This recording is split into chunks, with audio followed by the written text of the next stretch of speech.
The story unraveled with an exhausted man. He carried a large spike on his back. It was part of a monster that had been taken down. They were told that if they don't finish moving everything before sundown, no one would get dinner, and those who are still breathing should keep moving. The man struggled. The captain noticed him and scolded him. He was ordered to get moving. The man's name is Zhou Yi. Zhou Yi is just an ordinary guy trying to survive the apocalypse, and this very same guy will be our main protagonist. This is because in 2026, the world faced a crisis beyond human comprehension. Massive insects erupted from underground, opening countless portals to other worlds.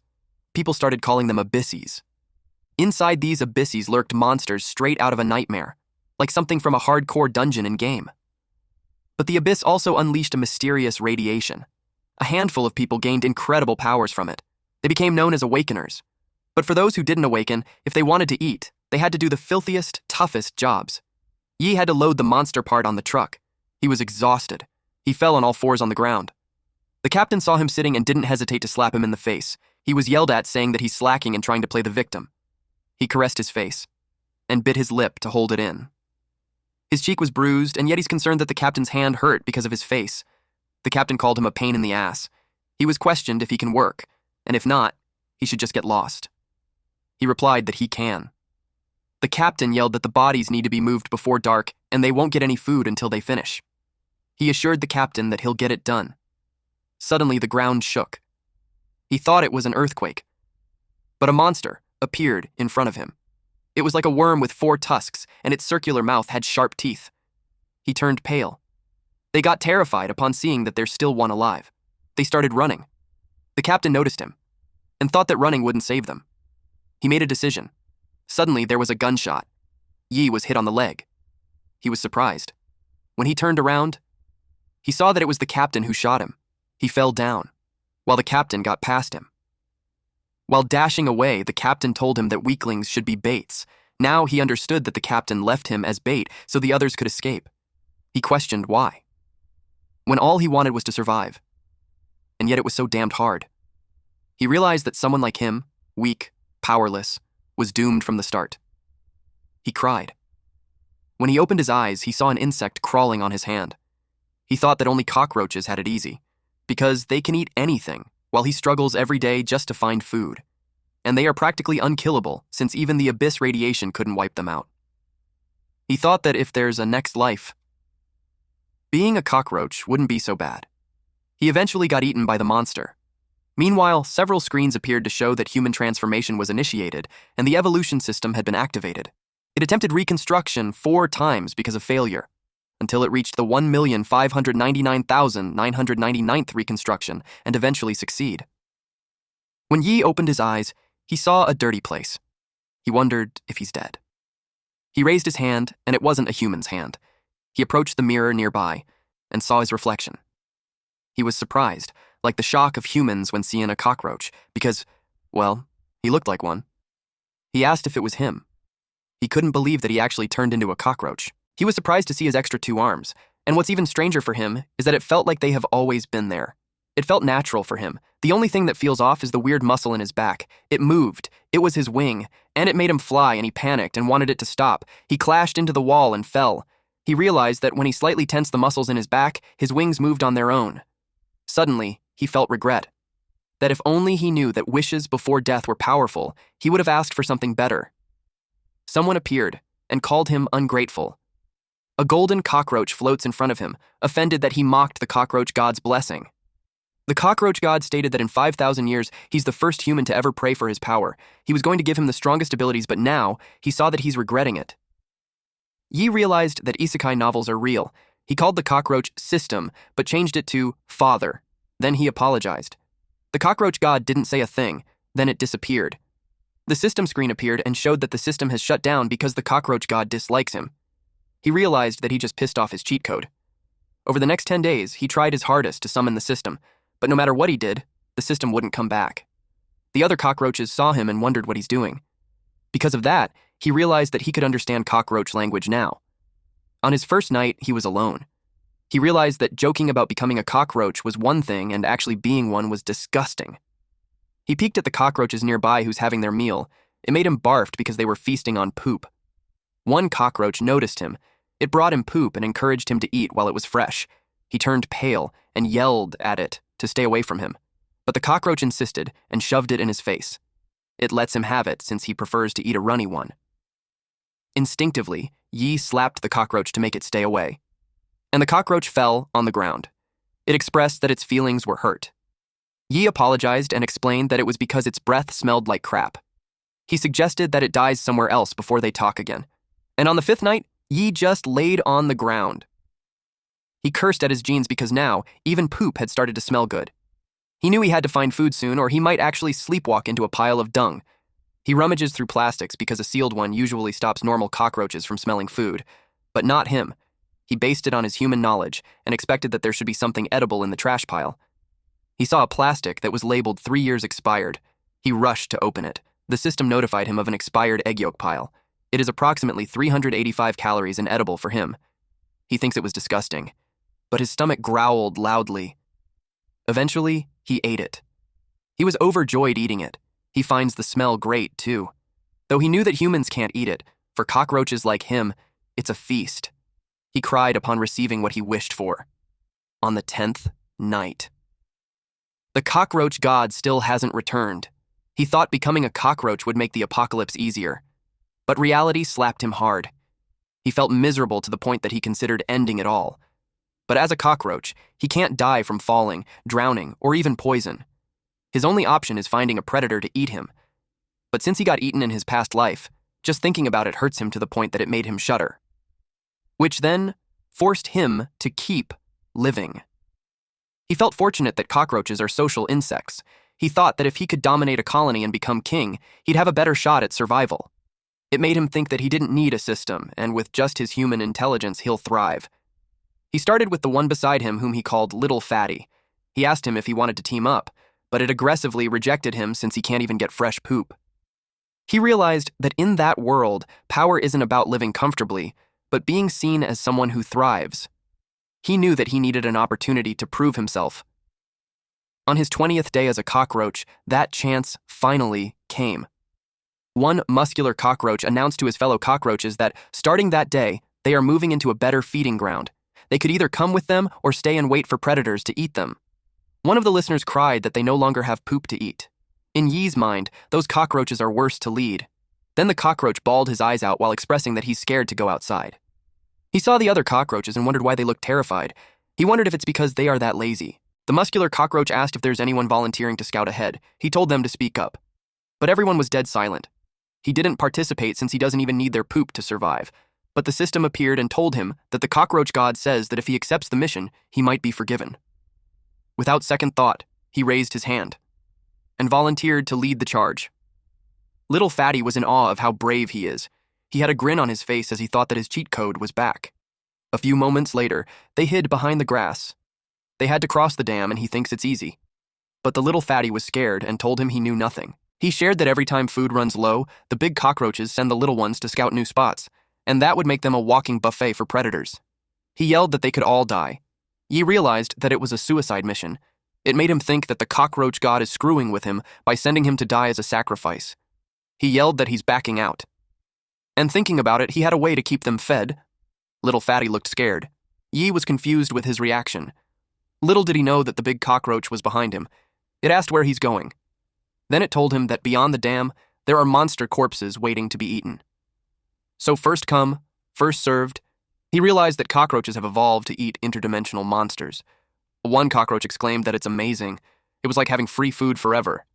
Yi told the big guy that he's on a diet and they should go ahead. The big cockroach looked at him suspiciously. Then, it moved swiftly and grabbed him on the neck. It told him that if he doesn't want to scout, he will become dinner instead. Yi now knows that even bugs adhere to survival of the fittest. Back when he was human, his team was sent to scavenge because they were weak, disposable bodies. The leader told them that searching for food is a privilege. He could see that leader in this big cockroach. It threw him on the ground and told him that he should be thanking him for giving him a chance to survive. It stomped his head.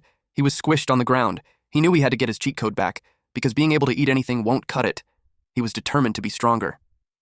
While crossing the dam, he instructed his brothers to spread out and move ahead. He ordered them that if anything happens, they should alert the group. He told the little Fatty to stop clinging on him, but it was too scary. Yi looked ahead. He got too concerned because they aren't anywhere near a river, and yet there are wave barriers. The big cockroaches were relieved that they were halfway through and nothing had happened. They were ready to get moving because they couldn't let those brats take all the good stuff.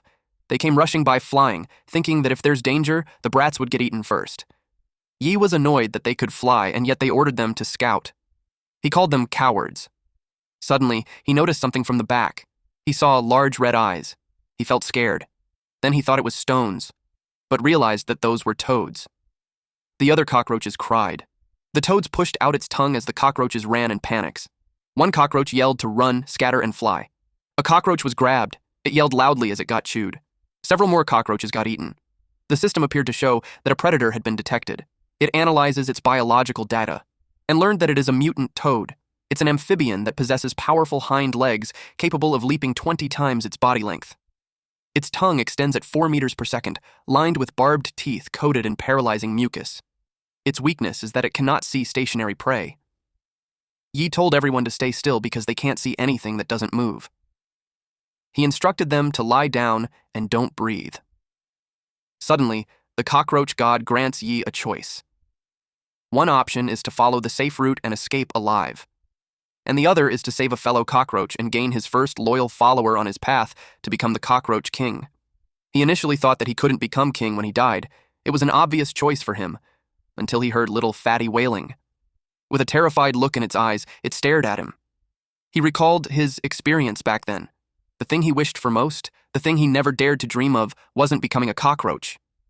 He just wished that back then, someone would turn back and save him, even when death was certain.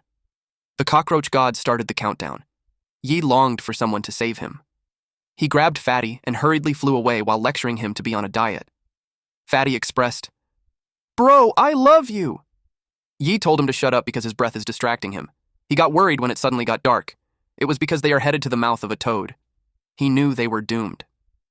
He looked at Fatty and made a decision. He threw him away from the mouth. Fatty turned around and saw him being eaten, and he was crushed.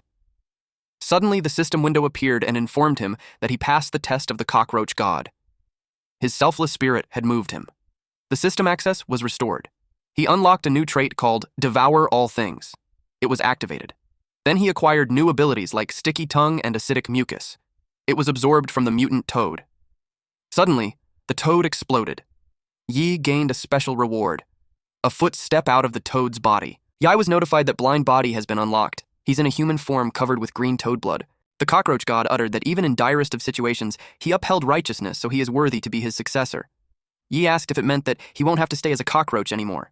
The cockroach god explained that a cockroach is little strong, and that means it's indestructible.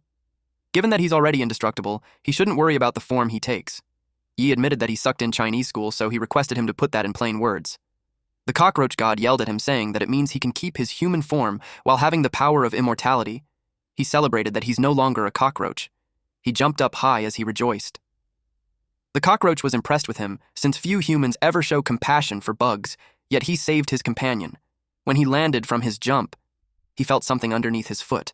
When he removed his foot, he saw little Fatty squished. The cockroach god got annoyed that he just stepped on the companion that he just saved.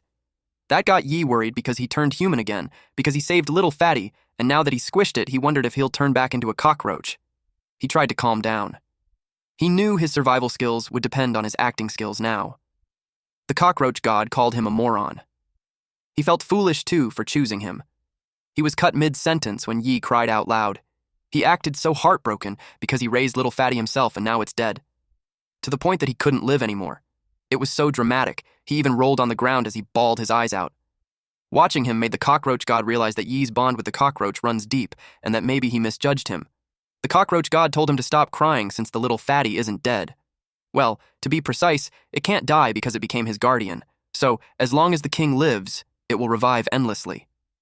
He was instructed to kill some mutant monsters to refill its energy, and it will come back to life. They looked at the toads.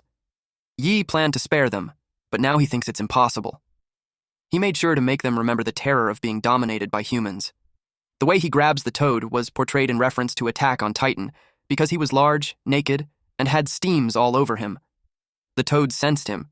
It immediately leapt towards him. This guy was just like Captain Levi at this point, and it slapped him with force. His cheek was bruised. He felt annoyed that this toad is becoming a Levi wannabe and taking on titans. He trapped it in his hands. The cockroach god warned him that the mutant toad is dangerous. When he saw his hands, it had burns. The toad emits corrosive mucus from its body. He yelled in pain and dropped the toad. He kept shaking his hand. And when he does, his whole naked body shakes too. And the toad thought his PP was a little caterpillar. It released its weird tongue. The tip of the tongue separates like a finger, and it grabbed Yi's PP. He screamed out loud. It was so painful that it made him jerked upwards. He eventually caught the toad and removed it from him. He admitted to the cockroach god that he couldn't even beat a mutant toad. The cockroach god wasn't surprised because the toad was using its abilities while he just flailed around. Yi pondered on his abilities. The cockroach god reminded him that he gave him the trait, devour all things. If he eats the frog, he will gain its immunity. The cockroach god carried the toad towards him while saying that when he devours everything, he shall ascend to godhood. He asked if he could cook it first, but the cockroach god shoved it in his mouth while telling him to swallow it raw. Yi craved power, but the moment his tongue touched the toad, over 10,000 taste buds screamed in agony. It was revolting. He vomited and expressed that he couldn't do it. The cockroach god told him that if he won't do it, he'll die since he's already surrounded. As if on cue, all the toads jumped towards him. He panicked. But then he wondered why he's whining when before he worked himself to death and couldn't even get a bite to eat. He realized that now food is literally being served to his mouth. He wondered why he's still complaining. He ate the toad. The system screen showed that devour all things are activated and it detected the traits of the creature. Yi acquired corrosive mucus, frog leap, and elastic muscles. After that, he looked enlightened. He told the toads that their tricks are useless now. It was funny how he attacked them like he's performing gymnastics. When he defeated all of them, he uttered that invincibility is such a lonely existence. All of a sudden, a light blinded him. He covered his eyes. The light came from a military vehicle. One soldier announced that they found a naked weirdo doing unspeakable things to the toads. Yi asked them if they were there to rescue him. But in a blink of an eye, the order to execute was given. He was shot with dart arrows. A few seconds before this encounter, the military trucks lined up in front of him. He saw the badge on it and identified that it was the extermination squad. He had heard of them in his past life. They are humanity's strongest resistance force in the apocalypse. Every member is an elite awakener. They hunt down monsters on the surface and deep inside the abysses, track new abysses in real time, and maintain order around the cities. It was said that people living under their protection have already returned to a peaceful pre-disaster life. Running into them made Yi think that he thought that he's going to be rescued, but to his surprise, he was shot. He fell. The soldiers prepared for capture. They approached him, but were surprised that he moved. His body trembled as he tried to stand up. Elastic muscles have been activated, which means he can control every muscle in his body, allowing him to dodge attacks with agility. Because of that, the dart arrows fell from his body. The soldiers deemed him to be dangerous. They assumed combat positions. Yi raised his hand and begged for a chance to explain. The soldier ordered to aim and fire, but someone told them to stop. They turned their heads. A woman sitting on the roof of the military truck told them to capture him alive. It was their captain. Yi is starting to get annoyed and questioned if those guys can't understand human speech. The wheel of a vehicle got moving. Several bikers appeared, and they surrounded Yi. They had roped with them, and they threw it at Yi. It was tied to his neck, arms, and feet. Then the bikers accelerated, dragging him with them. He was suspended in the air as the bikers went in 5 different directions. He yelled out loud when he felt that his body was being ripped apart. His veins appeared on his skin. He activated corrosive mucus. It secretes a highly corrosive mucus across the skin surface. The captain noticed it. The rope melted, and he was free. While the bikers all fell from their bikes, the captain realized that he's an awakener too. She ordered to catch him. They all chased after him. The green-haired soldier grabbed onto his torso, but he was able to break free. When the soldier saw his hand, it was steaming because of the acid. He finds it interesting. Another soldier attempted to catch Yi. It jumped up high and tried to punch him, but Yi was able to dodge it. He punched the ground instead and debris flew everywhere. Another soldier, this one holding a baseball bat, came in front of Yi. Yi had to slide on his knees and bend his upper back to evade its swinging. He looked for his cheat code. The system activated Frog Leap. He was impressed. When he looked behind him, he was already at a great distance from them. He mocked them for not being able to catch him, but unexpectedly, he tripped and fell. A purple rope was tied to his ankle. The waifu candidate captain, who was just sitting there, did that. She asked him if he really thought he escaped. Our boy was alarmed. He thought he was already safe. She reeled him in. More ropes came out of her finger, and it wrapped around the whole body of Yi. She jumped down, tightened the rope, and stepped on him. She attached it to the motorbike, and she drove away, dragging him behind. Yi yelled, "Spare me!" and they zoomed away. At the Stronghold City. The Vermilion Bird Gate opened when someone announced that Vice Captain Eileen had returned. She told them not to open it too wide because they don't want monsters getting in. She slid inside, and once in, she stopped. They brought Yi to the Extermination Squad prison. Walking beside Yi are two women wearing a lab coat and Eileen in front. He told them that he's harmless, and that since it's apocalypse, being naked shouldn't be a crime. The woman on the right was surprised that he could talk. She uttered that he's different from the last 12. Eileen told them not to let their guard down. She stated that over the past week, 12 unknown refugees showed up. Same story every time. All naked, all grinning like idiots, and completely mute. The tests say they're just normal humans, but she admits that something about them feels not human. The woman on the left suggested just killing them all to save them trouble. The woman on the right replied that if they start executing people just for being mentally impaired or ugly, they would be the same as the monsters outside. She told her to quit complaining, and that the gene test will be out tomorrow. Yi realized that he got arrested just because he matched the profile of those 12 weirdos. Then he thought about the gene test. He asked the Cockroach God if they could detect them using it. The Cockroach God asked what it was. Yi knows he's screwed. The door opened. Eileen told him that whether he's a pervert or just part of the 12, he should just sit tight and behave. He asked why the lights were out. The woman noticed some vacant chairs. She asked the other woman if she moved the prisoners somewhere, because there's only one left there. The ponytailed woman replied, "No." She was surprised to see that the others are gone. The prisoner that was left sat quietly. Eileen sensed something. Then they saw that the head of the prisoner expanded. They were all shocked to see them all floating on the ceiling. Yi asked what it was. The prisoners' heads were like balloons, and it kept them floating. What's more is that they have this creepy expression on their faces. Yi was terrified. Behind him, the tied prisoner roared, and its skull started breaking open. Then something came out of it. Yi and the ponytailed researcher turned around. They saw a monster that looked like a tree with mushrooms on its head, 3 eyes, spiky mouth, and had vines. The vines wrapped around them. Then it targeted Eileen. She leapt to avoid it. She realized that it was the true form. The researcher grew bumps on her body. It multiplied instantly. Boils covered her. Yi too. He's also confused about what's happening. The Cockroach God told him that he's been parasitized. He instructed him to chew on the pores at once, or else he'll turn into a zombie. The monster yelled that it wanted to have his body. Eileen was surprised that it talked. She had never seen a species like that before. The researchers moved like zombies. It went to Eileen. Eileen planted her rope on the ceiling and pulled herself up to avoid them. In her head, she complained that dealing with parasite-type monsters is always a pain. She can't just rush in and punch it. She knew that her abilities were practically useless there, and she doesn't have any magic crystals on her. She then noticed something on the table. There were scalpels. She grabbed one and threw it. The monster saw it and moved its vines. It used the researchers as a shield. Eileen was surprised. She had to pull back her rope. It was an emergency stop, otherwise she would have hurt the researcher. The monster teased her for being cowardly. Meanwhile, Yi was concerned because he couldn't eat it fast enough. It was drilling into him. The Cockroach God told him to stop whining and swallow it already. He swallowed. The system notified him of devouring the parasitic spore, which led him to acquire parasite resistance. His resistance increased to 45%. Eileen grabbed the other scalpels and told the monster that it's the coward for hiding behind hostages. She threw the scalpel. The monster told her that her actions are useless. She asked if I was sure about it. She manipulated the scalpel to go around the researchers. The monster was surprised that it got hit. She had a rope stick to the scalper to maneuver it. The monster screamed loudly. Just as Eileen suspected, its real body is weak. That's why it needs hosts to protect itself.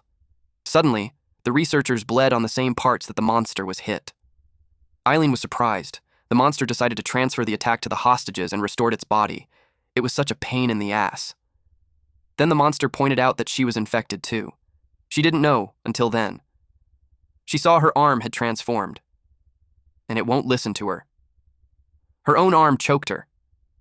The monster didn't give her a chance to cleanse the spores. The monster was confused when she saw that Eileen was smiling. She binded her arms with her string and looped it into her thigh so her arms wouldn't reach her neck. It was fortunate that it was her who fell into the monster's trap. If it had been any of her teammates, they would be dead by then. Her spider silk can control an enemy's body, and she can use it on herself too. Using the strings, she threw the scalpel. The monster was hit. Then she uttered that it was too bad for the monster because it didn't take much for her to break free. The monster told her that if she keeps struggling like that, she'll bleed out and lose her ability to fight. And the monster threatened her that if she tried to run, it would kill the researchers. It suggested that they escape together. She replied that even if the monster begged, she wouldn't leave. It will only happen after he has taken him down. Meanwhile, Yi kept eating. The monster noticed him because of the crunching sound. The monster realized that it can't control him, so it will just kill him. Yi sees he's in a bad situation because he can't dodge. Suddenly, strings wrapped around him, and in a lightning-fast motion, he was pulled by Eileen. The monster was dumbfounded. Yi screamed out loud. He thanked her for saving his life. He landed below her. His nosebleed and cheeks turned red when he saw her underwear. Eileen was speechless. She realized that he's not one of them and he was just a shameless pervert. He replied that he kept telling her that. She told him that since the monster can't take over his body, they have two options. Either they both die there, or she holds the monster back while he seeks for help. Our MC was speechless. He didn't like it, so he chose option C. Eileen asked what the hell is it. He replied that they would team up and blow that ugly mushroom to bits. She couldn't believe how eager he was to throw away his life. She asked why. He had a determined expression. The question made him recall the time he was left to die. And he answered that he hates people who abandon their teammates and run when faced with monsters. He stated that cowards like that are worse than the monsters themselves. She commented that he's a brave young hero. But deep inside, she thinks he's an idiot or something. But in reality, Yi was already prepared, because the system told him that the monster's real body is weak, and if he's already immune to parasitism, he can take it down easily.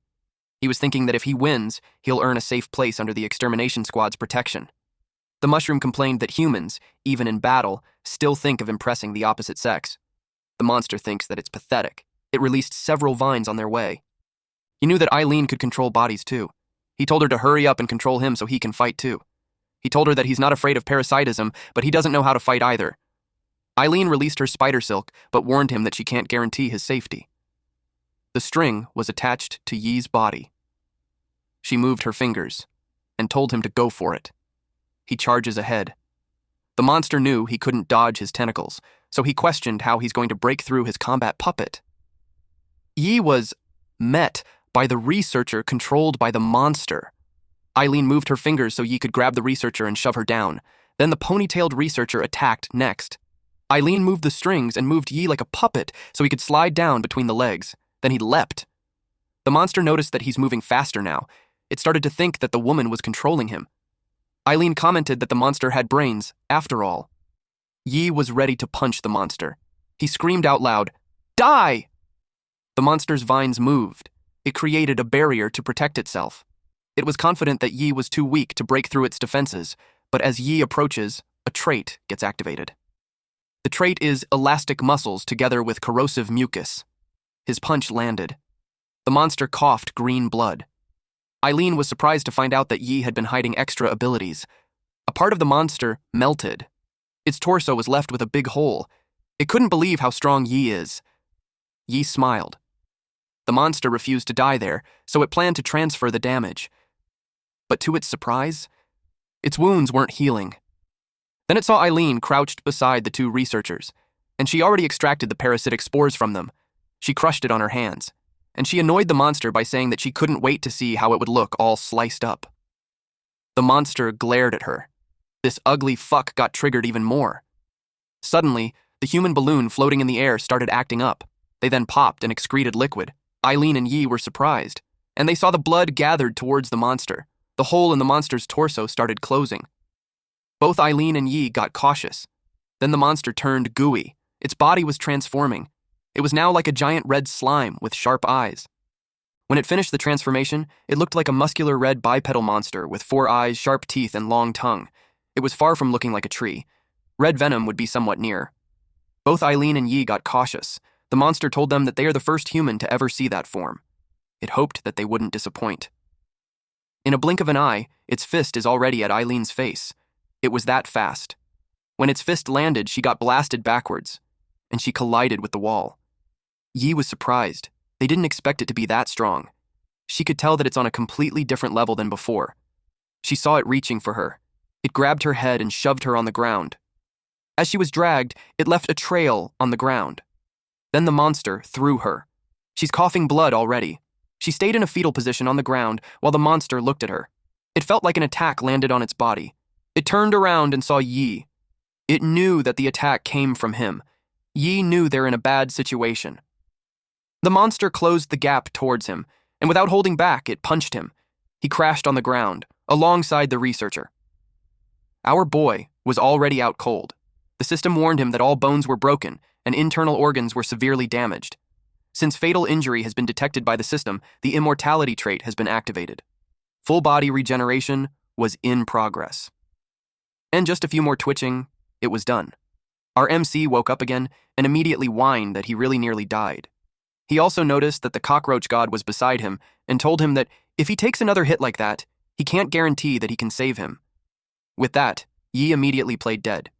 He silently cheered for Eileen and hoped that she would win. The monster was occupied with Yi. It called him weak. But it turned around when it heard something snapped, and Eileen was about to kick it. But it caught her leg. She had no idea how that happened. Her leg was pulled. Clutching her leg, the monster hurled her side to side, pounding her against the ground with brutal force, first on one side, then the other, as if she were nothing more than a rag doll. Then the monster threw her. She collided with the ceiling and vomited blood. The monster grabbed the chair that he was tied up in earlier. At this point, Eileen was already falling from the ceiling. He lifted it while complaining that it was so uncomfortable. Using the chair, he hit her like a baseball, and she hit the wall again.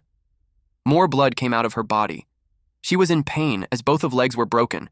She didn't give up, though, since her arms still work. Yi witnessed that.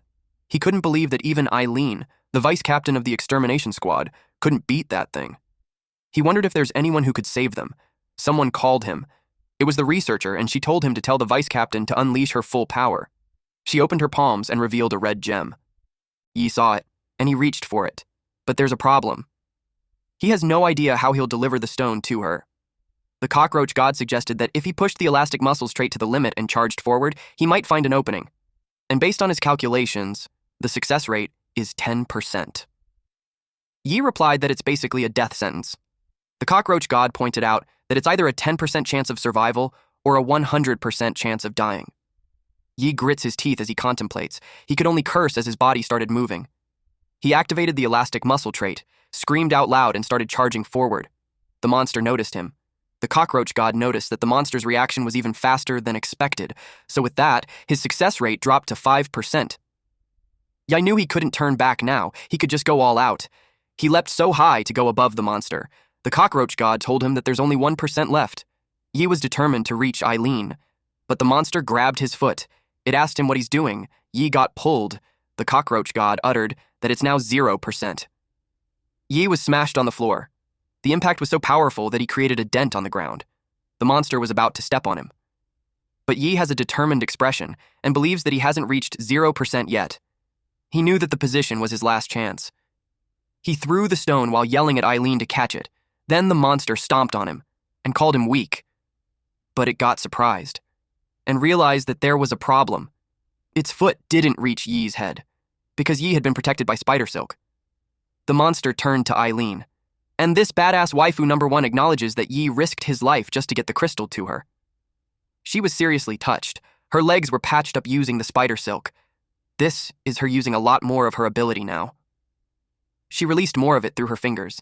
Then she wrapped the monster with it and pulled the strings.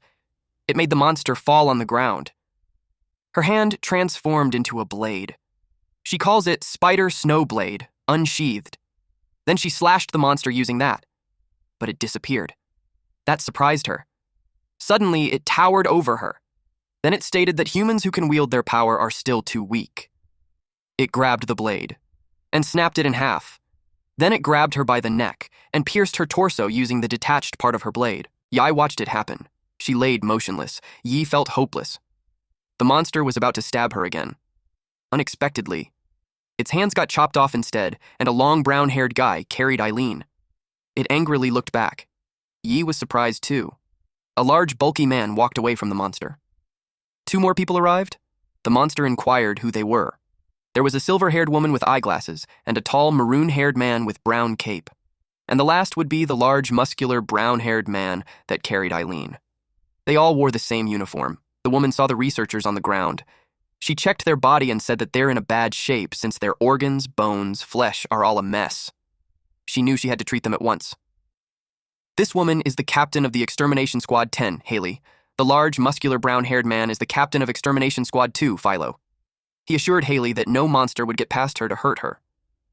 The chief commander, Corey Virayon, told them that he'll take care of playing with the monster for a bit. He was amused that this one could talk, because that's rare. Eileen woke up and weakly reported that the monster was different. She told him to be careful. The chief replied that she has nothing to worry because he's built differently too. Haley told them to shut up because she needs absolute silence for the treatment. She used a green stone. A root came out of the ground. She used the technique runic revival and enveloped the researchers with a large flower each. Philo placed Eileen on the flower too. Even Yi was engulfed with the flower. He was confused to see the flowers. He felt warm, like he's soaking in a hot spring, and it's making him want to close his eyes. And he did. Until the cockroach god appeared and yelled at him not to pass out. It even injected him with adrenaline.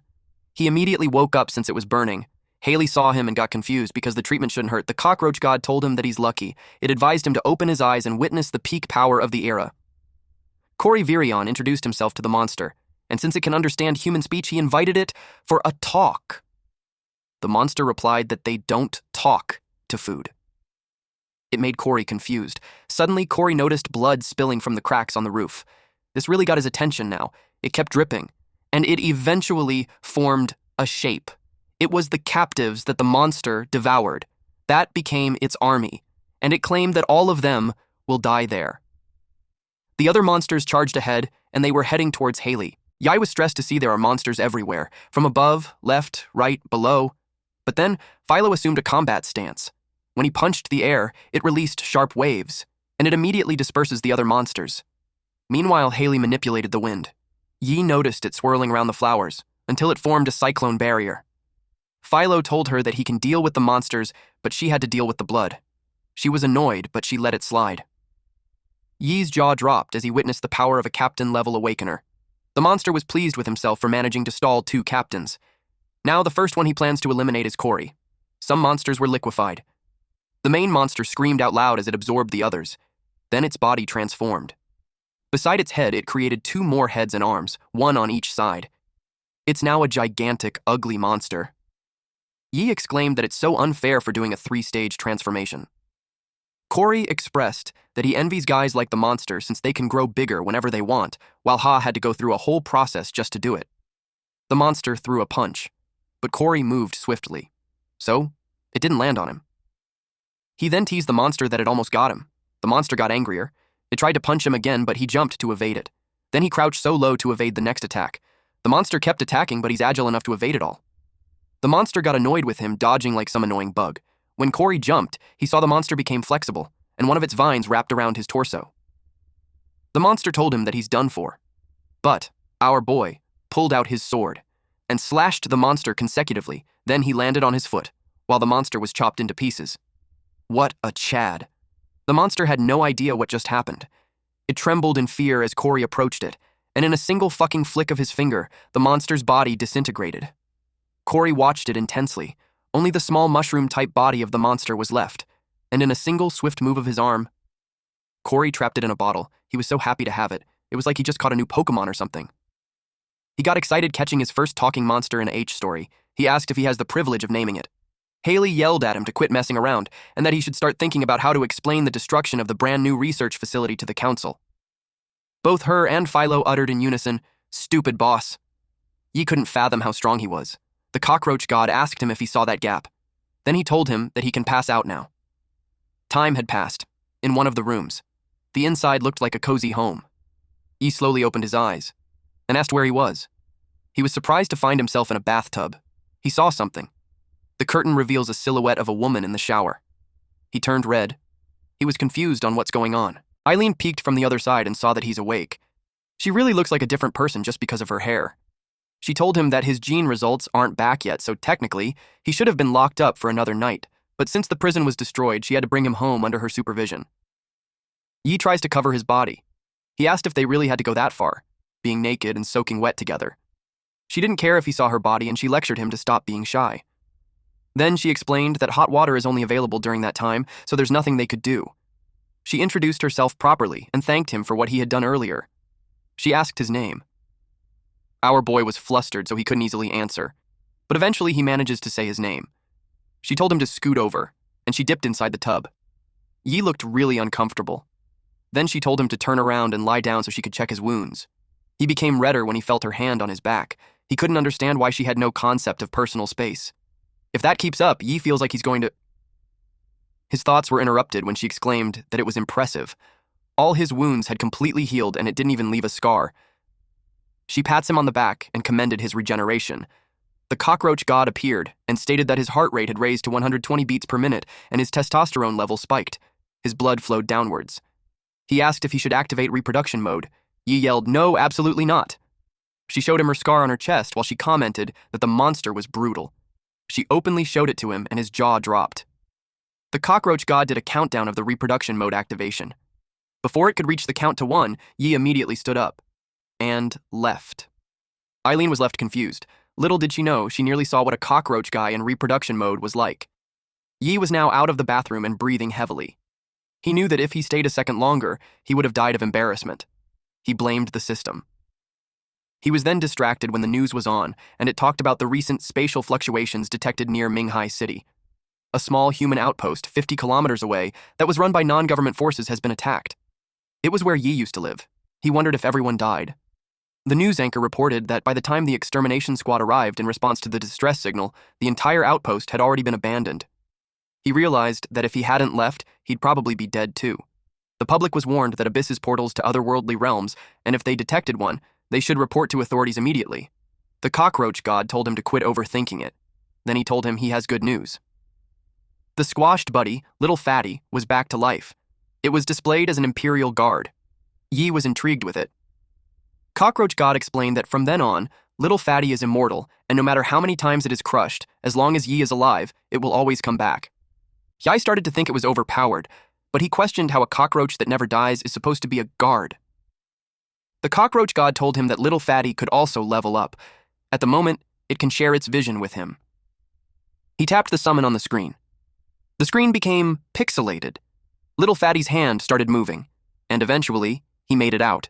He happily greeted Yi, saying that he missed him so much. Yi had a smile on his face. The Little Fatty became sad when he saw that he became ugly, since he now looked like a human. Yi was speechless. The cockroach god encouraged him to command it to fly around. Then he should also close his eyes and he'll sync with its vision. He saw Little Fatty make his way through the door and slipped into the cracks. He flew above the tub. Yi panicked and yelled at him to get out of there. Little Fatty reasoned that he could sense Yi had the urge to peek in there. Eileen sensed it. She let out a spider silk and wrapped Little Fatty with it. It made him melt, and he was gone. It made Yi bleed on his eyes, nose, and mouth. Then a fountain of blood bursted from his nose. The cockroach god forgot to say earlier that when he shared senses with Little Fatty, if it died, he'd suffer a backlash. The next day. The test report came out. Eileen told Yi that everything was normal.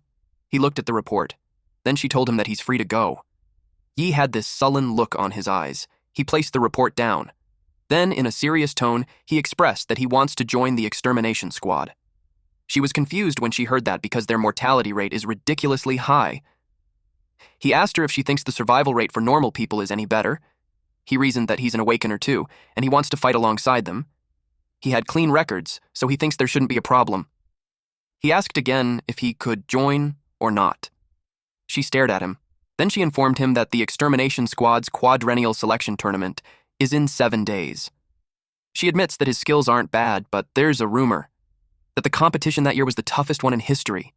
Our boy looked determined and requested that she let him handle it. He baited her by saying that she doesn't look like the type to ignore a life-saving debt. She told him to stand up. She admitted his shameless persistence, so she gave him a shot at special training. Little did they know that Corey watches them from the shadows. He was with a doctor, and the doctor asked why he requested him to forge Yi's medical report. The gene test showed that Yi wasn't human. Corey smiled. and simply replied to keep it a secret for a bit longer. Inside the training base, there's an entrance to go to the abyss. We then see our boy being shocked about something. He just learned that the special training that Eileen told him is throwing him into the abyss. He wished it was a joke. The abyss is crawling with monsters, and the ones inside are way stronger than the ones outside. They say that even an entire army wouldn't stand a chance.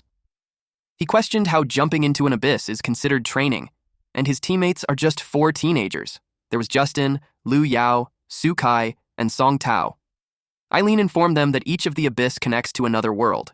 Depending on how much that world has eroded into their world, the abyss is ranked from E class to S class in danger. The higher the rank, the stronger the monsters are and the bigger the area. She told them that the gate leads to an abyss already scouted by the extermination squad. She pressed a button. Then she stated that the extermination squad's John is to enter the abyss, clear out the monsters, and delay the other world's invasion into their world. She described the abyss as the tunnels left behind by the giant worms during the Great Cataclysm. She pressed another button, and the entrance started glowing. Then she informed them that the portal had been opened. Among the group, Justin had the experience in the abyss, so she assigned him as the leader. He accepted. They entered the door and arrived at the silent, dark jungle, which was classified as E class. It was a luscious jungle, but also eerie. It was Yi's first time. A monkey with a snake tail spotted them. Yi couldn't believe it. And the spiders are large, and the trees are massive and tall. He kept checking the surroundings. He questioned if he's still on Earth. He commented that stepping through the gate feels like entering another world. His teammates were speechless on how excited he is. Eventually, they started moving. Justin turned and threw his backpack to Yi. He warned him not to touch a single monster in the abyss and that he should just stay behind them and carry their bags. Yi was confused. Justin thinks that the guy spent a night with the vice captain. Deep inside, he's furious that Yi made a move on his goddess. Yi was silent. Justin even got annoyed seeing him react like that. He asked if he didn't want to. But actually, Yi was happy because not touching anything would mean he's safe. He enthusiastically carried their bags. Justin was left dumbfounded, while Yi celebrated his safety. Justin thinks he has a loose screw in the head. Yi approaches the others to get their bags.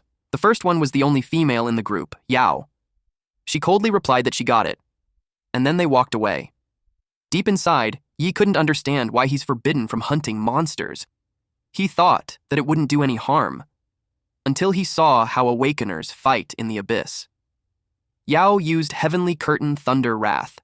It electrocuted monsters in a wide area. Then Justin swung his sword and cut several monsters at once. The Awakeners' crystal weapons absorb monster abilities when they kill them in the abyss. It's like gaining experience in the game. And the more they kill, the faster they level up. Eventually, he learned that even the best Awakeners in his age group get exhausted from constant fighting. Justin had already killed 310 monsters, and he finally leveled up. But Yi was built differently. He puts on his table napkin and dined. It was like he's eating in a fancy restaurant, but it's simply eating the dead monsters around. From it, he acquired a trait called Snake Ape Long Arms. Basically, he doesn't need to kill monsters. He just eats a piece of them and gains their traits. He kept eating, and more traits had been acquired and boosted like toxic resistance, jungle adaptation, and sunlight affinity. His belly was full. He burped out loud as he lay on the ground with his belly bulging out.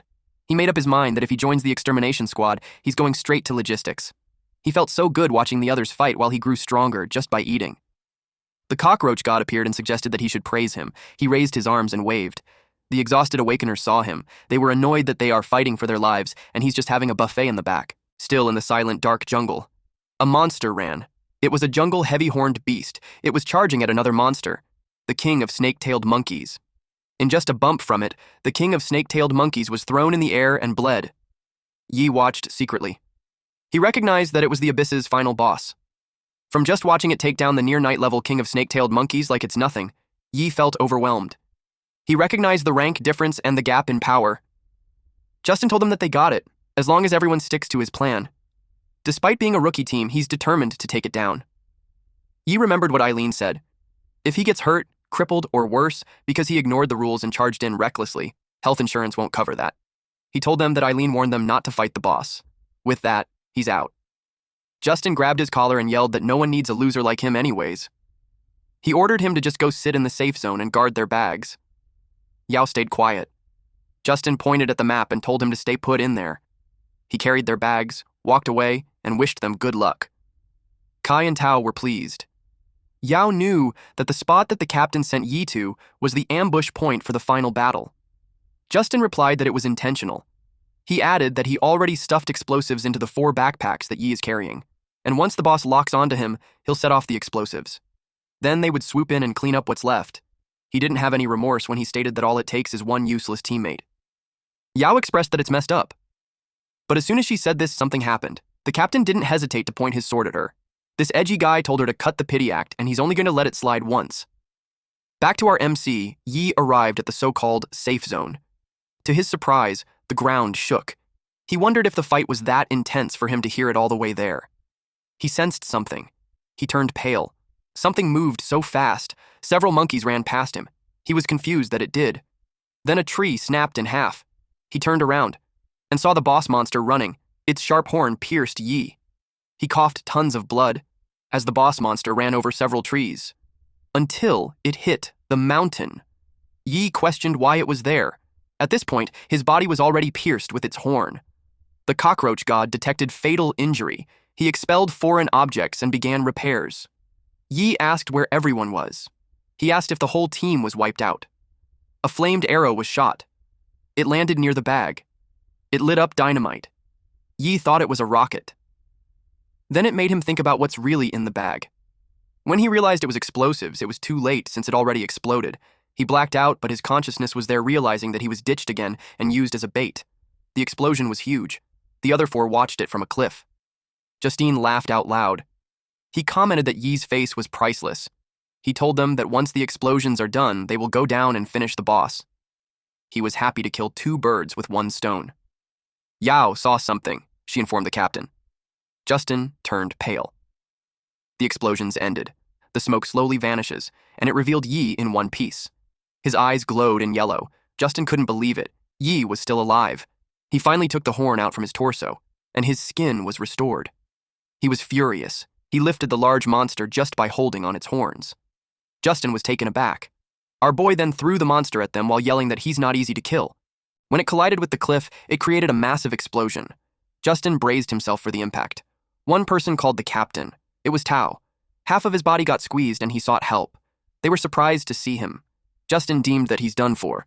He advises the others that if they don't want to die, they should focus on taking down the boss first. He pointed his sword at Tao. Tao begged him not to do it, but he used his trait of flesh bursting arrows. Tao's cheeks expanded, and he exploded beneath the monster, and that caused the monster to roar loudly. The monster lifted itself up. Justin instructed the other 2 to attack. Kai covered his hand with flames, and he released a whirlwind of flames towards it. Yao released electricity and electrocuted the boss monster. It chirped loudly. Justin saw that it was almost down. He grinned as he thought that it isn't nearly as strong as the legends made it out to be. He thinks it made sense, because if that idiot could toss it around like a rag doll, he doubted its strength. He charges forward with his large sword. The monster withstood the flame and the lightning attack. It stood with 2 feet. Justin was taken aback. The flame and lightning combine with the horn. Yao turned pale when she realized that it just absorbed their energy. She told them to stop using elemental attacks, because the more they hit it, the stronger it gets. Justin realized that they couldn't win because it was too strong. He noticed Kai. His brows furrowed. Then he smacked Kai from behind. Kai was surprised. He collapsed. Yao couldn't believe Justin, but Justin targeted her next. And she collapsed too. Justin told them that they are just getting in the way, so they might as well be useful before they die, that they should be grateful instead. Then he ran away. The boss monster approached the collapsed people. It raised its foot and squashed Kai to death. It was about to do the same to Yao, but something moved so fast. It was none other than Yi. He ran so fast and grabbed Yao. She asked him why he only saved her. He stared at her.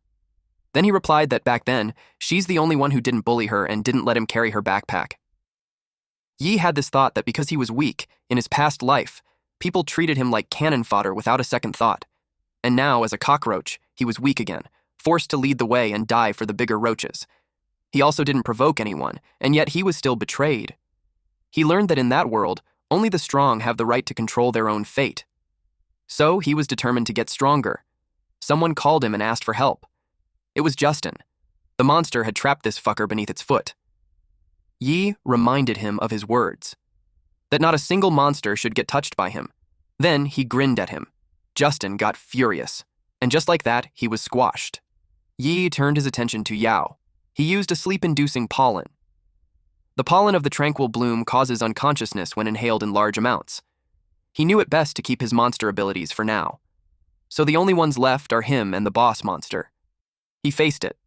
Our boy was just aura framing at this moment, and announced that he's going to use it as his stepping stone to power. The monster got ready to charge. Yi extended its tongue until it grabbed on a branch. His snap tongue trait got activated, and because of it, he was able to help himself up so he could evade the running monster. He had absorbed so many traits until that point, and he knew it was time for it to be put to use. He activated the mantis scythe. The forelimbs of a rainforest mantis is capable of slicing through prey with ease. A few rocks had cracked, but when he tried to slice through the monster, it was so tough. Even after enhancing his scythe, cutting the boss isn't going to be easy, but even if its outer shell evolved into armor, he saw the abdomen that looked like a weak spot. He stabbed it and it bled. It roared loudly.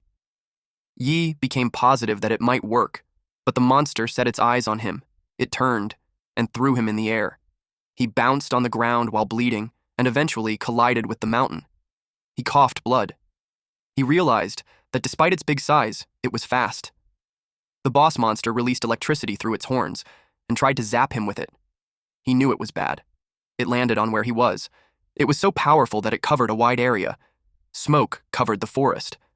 When the smoke was gone, it revealed that the tree had snapped. The monster was surprised at what it saw. Yi's arms became wooden. He activated the skill Trance Skin. The wooden skin of a Trant is highly resistant to electricity, but extremely weak to fire. And just as Yi thought, no matter how strong a monster is, there's always something in its environment that can counter it.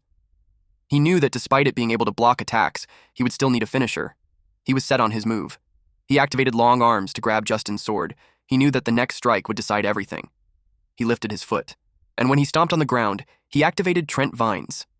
It is a weapon Trents use to ensnare their prey, and when they move in groups, they sprout countless vines, and those vines are capable of trapping any creature in the jungle. The monster roared loudly as the vines covered its body. Yi attacked. He gave his all on that move. But the boss monster was also determined to survive. It broke free from the vines. Yi couldn't believe it. There was no time for him to dodge now. He activated his elastic muscles and strengthened his muscles. The sword clashed with the monster's horn, and it broke. Yi had to step back. When he saw the condition of the sword, he threw it away. He watched the monster and saw it running towards him. Yi was confident that the fight would end as he had acquired the trait that would take it down. He devoured a stone. It was the beast's sharp horn. He activated it, and his whole body transformed. He was covered in armor and had a large, spiky blade on both of his arms. He moved quickly. The monster met him head-on. A blinding light appeared as soon as they clashed. Eventually, Yi was left panting. They destroyed a wide portion of the forest. Yi bled, but he successfully defeated the monster. A key suddenly appeared. It is a key to a secret realm. Using that item within the time limit grants access to a secret realm. He had no idea what the secret realm was. Meanwhile, outside the abyss, a training accident was reported. There were 3 dead, 1 critically injured and unconscious, and 1 with minor injuries. They immediately called the medics. A person grabbed someone by the collar. An officer angrily ordered Yi to speak about what happened in the abyss. He questioned why he's the one alive. Yi had no idea what to say. He thought of just saying that he just got lucky, but knew that it was too fake. Someone taps the officer on the shoulder. It was Corey, and he uttered that it seemed like the military suspected his vice captain's recruit. He added that if that is how it seemed, then it's like saying he's the one behind the whole disaster. Yi was surprised to hear that from him. The officer got flustered and tried to explain that it's just that all casualties were military-selected recruits, so it seemed natural. Corey glanced at Yi. He told the officer that it was enough since nobody enters a dungeon expecting 0 deaths. He expressed that he's glad that it isn't what he meant. Then he dismissed Yi. Yi didn't say a word. Later on, he went to the rooftop and relaxed there. He wondered if the captain deliberately covered for him just because he got recommended by the vice captain. He knew that it's no use overthinking. What matters to him is knowing about the secret realm. The cockroach god appeared and explained that it is a hidden dimension inside the abyss, and he can only enter it using the key in his hand. So technically, it is not something humans can normally obtain. But since his DNA is almost identical to a monster, the Abyss classified his fight with the boss monster as a territory battle between monsters. That's why he received it. He concluded that it's an exclusive dungeon for him to get stronger. The Cockroach God replied yes, but emphasized that the monsters inside are far deadlier than what he had faced so far. Plus, he'll have to deal with whatever entity originally granted the horned beast that key. He stated that it could be like that mushroom monster from before because it's one of the intelligent creatures guarding the Abyss's core secrets. Yi asked the purpose of the countdown. He replied that if he doesn't use the key within 24 hours, it will disappear. He asked him if he's going. Yi looked at the key and replied yes. But before that, he had something to take care of first. After all, he might die there, in one of the apartments. Yi was outside on his knees asking Eileen for a date. Eileen kicked him. She's furious that he dared to mess with her. She was ready to punch him again if he said it again, but he seriously asked her for a date again. And she responded with her fist. She punched him left and right. He bled a lot. She dared him to say it again. Even with the swollen cheeks and black eyes, he said it again. She pouted as she saw the look in his eyes. She knew that look, since it was the same as those soldiers before their final mission, trying to fulfill one last regret before they die. Then she laughed out loud. She commented that he had guts and agreed to go. I bet some of you are jealous right now. Go and ask your crushes for a date. Anyway, first, our boy and Eileen went to a cafe. They drank from a cup with 2 straws. They watched a horror movie. Yi clinged to her when he got scared. Then on a photo booth, they took fun photos and rode a bike along the beach during sunset. Yi was happy to have his first date. He had been planning that for nearly 20 years. He stated that every little detail has been perfected, except that he never had a girl to take on a date. But now, he can die with no regrets. She watched him. Eventually, she stopped pedaling and called him. Eileen told him that she had seen so many faces of soldiers before they died, and no matter how many final wishes they fulfill, nothing beats staying alive. She admits that she might not know what happened to him in the Abyss, or what's going on in his head, but she told him that instead of planning how to die without regrets, he should live so that in that way, he might actually get the life he wants. Yi was taken aback with her words. He was silent, and after a few moments, he replied by saying thank you. She hoped that next time, he will have the courage to ask her out again. At nighttime, the Cockroach God was not pleased that the only thing he wanted was a date. Yi took out the key, and it cracked. A portal started to form. It opened. As he entered it, he knew the cockroach wouldn't understand. But it was his own way of closing a chapter on his past life, and with that, he's fully gone. The portal closed. He arrived in the secret realm, Darkwood Forest. Our boy can't believe it. In front of him is a giant snake-tailed monkey with a Guardian-class danger level. This was the same species earlier from the training ground, except its danger level was definitely higher. The old him would have run. But now, it's different. Yi activated his heavy-horned beast sharp horn. Then he charges forward. He looked like a bug compared to the humongous monster. In swift motions, he slashed its arm and made it bled. He went for its nape, but another one appeared behind and caught his leg. He was thrown and clashed with a tree. He groaned in pain. Several monsters of the same kind charged towards him. One monster caught him with both of its hands and ripped him in half. His upper body got separated from his lower body. Then he fell on a branch of a tree. Yi breathed heavily. He activated a sleep-inducing pollen, and the smoke covered the branch where he landed. Then he started growing his body parts. The undying skill got activated. He noticed that the monkeys were only slightly weaker than the jungle heavy-horned beast, but there were too many of them. Without the undying trait, the last hit would have killed him. He realized that he can't beat them in a head-on fight. Then he realized that the secret realm's environment is similar to the Abyss, and it would mean that there should also be predators that counter those monkeys. He thought of how the monkey was taken down before. The pollen dispersed and the monkeys saw him on the branch. He planned to lure the monkeys into their predator's territory. He activated a frog leap. He jumped on the next branch while thinking that he still has a chance. The monkeys roared loudly and chased after him. He moved quickly until a monkey had grabbed his foot, but he targeted it, using corrosive mucus to escape its grip. Yi noticed something. He found what he was looking for. It was those spiders. It was called Giant Hunter Spider and its Guardian class. Yi changed form. He looked like a bird. Then he activated white-tailed grouse feather. The spider noticed him.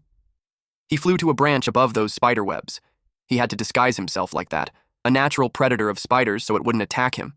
He felt fortunate to have absorbed many traits from the past corpses, and now it's paying off. Then he noticed something. The monkey monsters that were chasing him got tangled, and the spiders slowly crawled down from the branches. The monkeys roared loudly. The spider extends its arms and stabbed it. The monkey was in agony.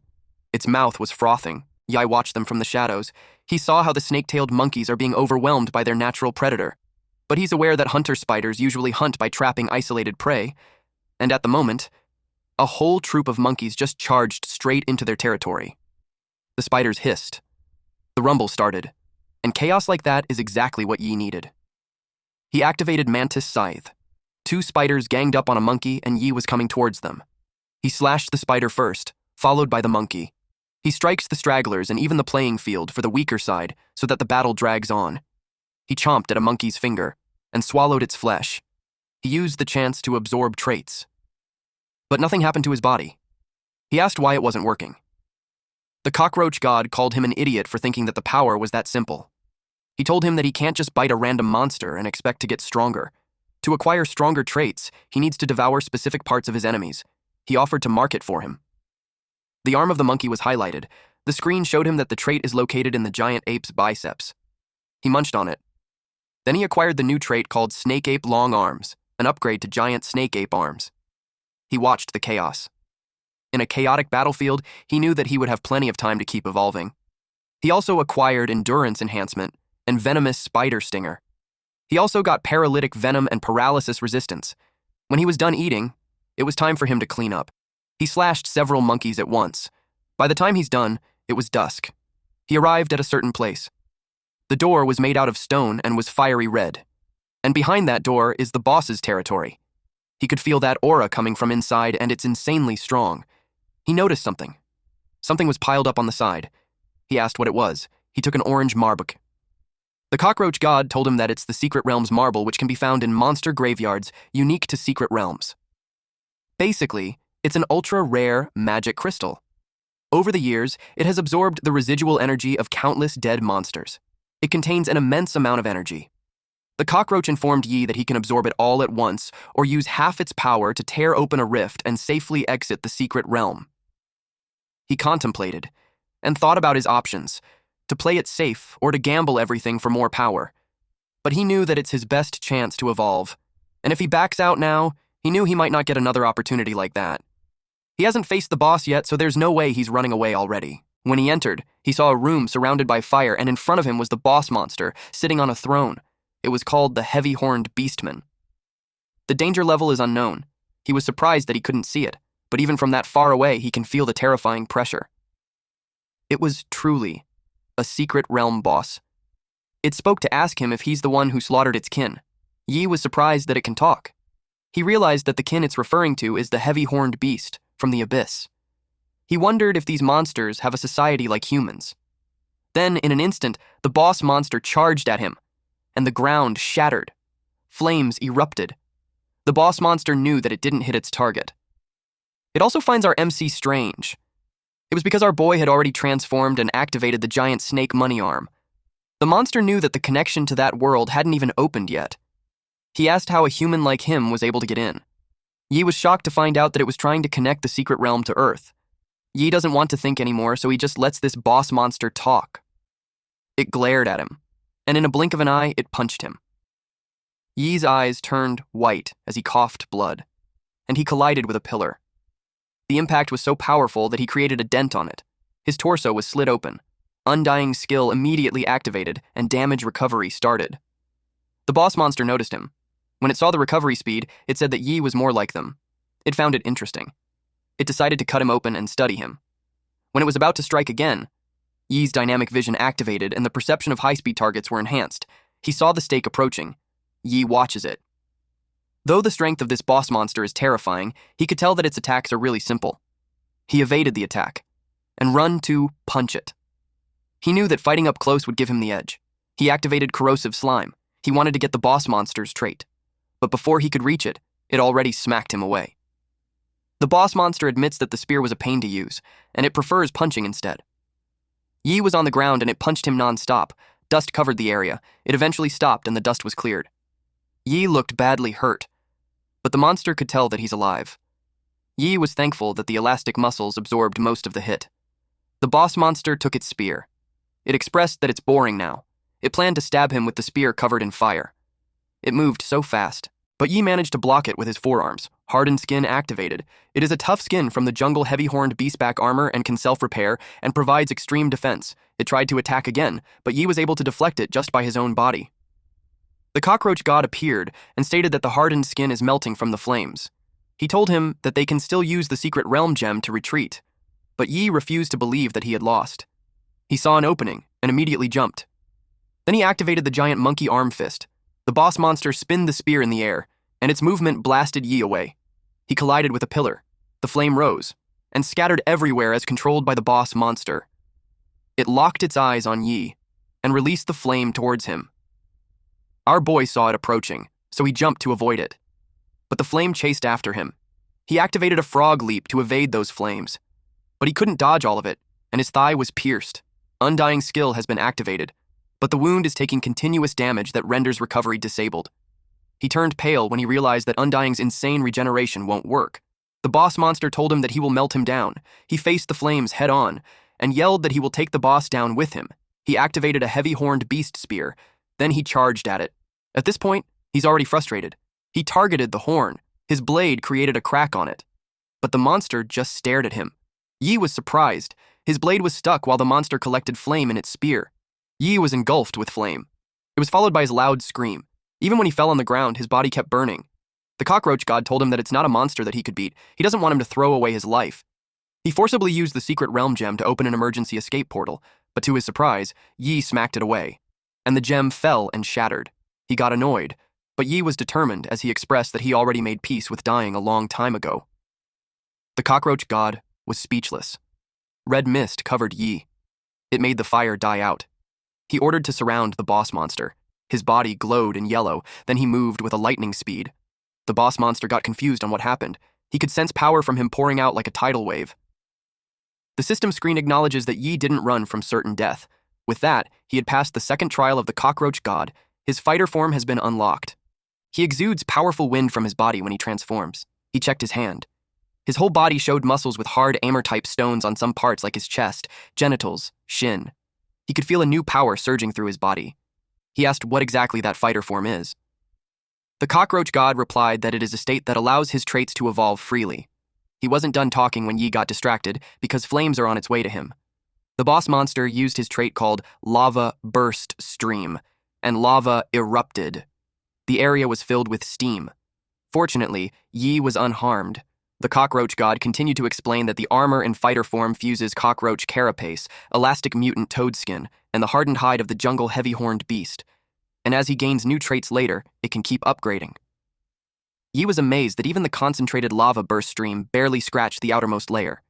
He was impressed with the biological composite armor. The boss monster was confident that he wouldn't survive that barrage. But Yi's hand appeared. That surprised the boss monster, and it hit him before he knew it. Yi had used a giant snake monkey arm combined with elastic muscles, so basically it became a long-range snake monkey arm fist. The cockroach god had informed him that in fighter form, he can activate multiple traits at once and chain them into combo skills. There's also no cooldown between trait switches. Yi realized that combining traits lets him hit them with attacks he'd never expect, and in fighter form, his strength, stamina, and agility increased tenfold. He felt incredible. The boss monster was speechless because there's not even a scratch on him. He couldn't believe it, so he attacked again. Yi watched him carefully, and he combined dynamic vision and elastic muscles plus mantis scythe blade. With that, he easily deflected the boss monster's spear. After doing that, he stretched his legs and kicked the boss monster. And while the boss monster is in the air, he extends his fingers and wrapped it on the boss monster's arms and legs. Then he pulled down, making the boss monster crush on the ground with a powerful impact. The boss monster couldn't believe it. He got angry. He punched him, but Yi met him with his fist. It looked like they were in equal footing now. But this monster got overpowered. It ends up trembling in front of him. He glanced at his spear. He struggled to reach it. He has a plan in his mind that would risk a reset of world expansion progress. He pierced the ground, and lava burst out in an attempt to recover all his power. Yi was taken aback. The lava sprawled across on the floor. In no time, Yi was surrounded by the lava. The boss monster laughed at him and told him that he'll regret killing him just then because that was his last chance. Yi assumed a combat stance. He watched him using his skill. In his fighter form, he can directly see an enemy's weak points and extractable trait zones. The stronger the trait, the brighter it glows. Yi got ready to move. He disappeared from his spot in an instant. The boss monster wondered where he went. In a blink of an eye, Yi's foot was already in its face, and Yi kicked it powerfully. The boss monster crashed on the rocks. It was surprised, to the point that it called Yi a monster. Yi's recent move was a combination of frog leap and mantis scythe. Then, our boy picked up something from the ground and ate it. The boss monster stood up again as it had already recovered its power. It activated Molten Spiral. It's a wave of lava that could burn Yi into ashes. It claimed its victory as it unleashed the swirling lava towards Yi's direction. Yi exudes golden glow from its body. The lava is coming closer. But, with just one swing of his blade, it disperses. The boss monster couldn't believe it. Yi held a spear that came from the boss monster's horn. He commented that the horn tasted like black pepper sauce, and then he exclaimed, "I freaking love it." The boss monster got spooked with his devilish grin. It fell on its butt and crawled away from him while calling its mommy. He described Yi as a monster who eats other monsters. Yi asked the boss monster if it could take on its own ultimate move. The system showed that the trait Heavy-Horned Beast's Sharp Horn was upgraded to Heavy-Horned Beastman's Sharp Horn. It also gained a molten attribute. Yi's Heavy-Horned Beastman's Sharp Horn can now be summoned in lance form. Yi used the skill of Scorching Heaven Molten Spiral. The boss monster begged him not to do it, but it didn't stop Yi. It made the boss monster scream out loud. It kept screaming as the lava enveloped it, and nothing was left of its body. Smoke covered the area. Yi stood in the center of that. Then an oblong marble with a monster inside appeared. He asked what it was. The Cockroach god informed him that it is a monster seal, a rare drop only from Secret Realm Lord-class monsters. Using it unlocks the monster record for the Imperial Iron Guard, which allows transformation into that monster. Yi realized that little Fatty would now be of use. He poked the marble, and it shattered. Then the screen showed that Fatty had obtained the Heavy-Horned Beastman record. Yi was prompted to summon the Imperial Iron Guard. He replied, yes. Fatty came out of the screen. It slowly transformed, and became similar to the boss monster earlier. Fatty was confused as to why Yi looked smaller. Yi was amazed at what he saw. His two-man army is becoming more OP. Then, Fatty knelt in front of him, and a screen appeared above it. It showed his race, a Heavy-Horned Beastman at a Guardian class. Even Fatty couldn't believe that it was his new form. He commented that it's ugly. The Cockroach god replied that the transformation isn't just on the external, because when Yi defeats stronger monsters and unlock their records, Fatty's power will scale with them too. Something snapped. It was the pillar behind them. It's falling on them.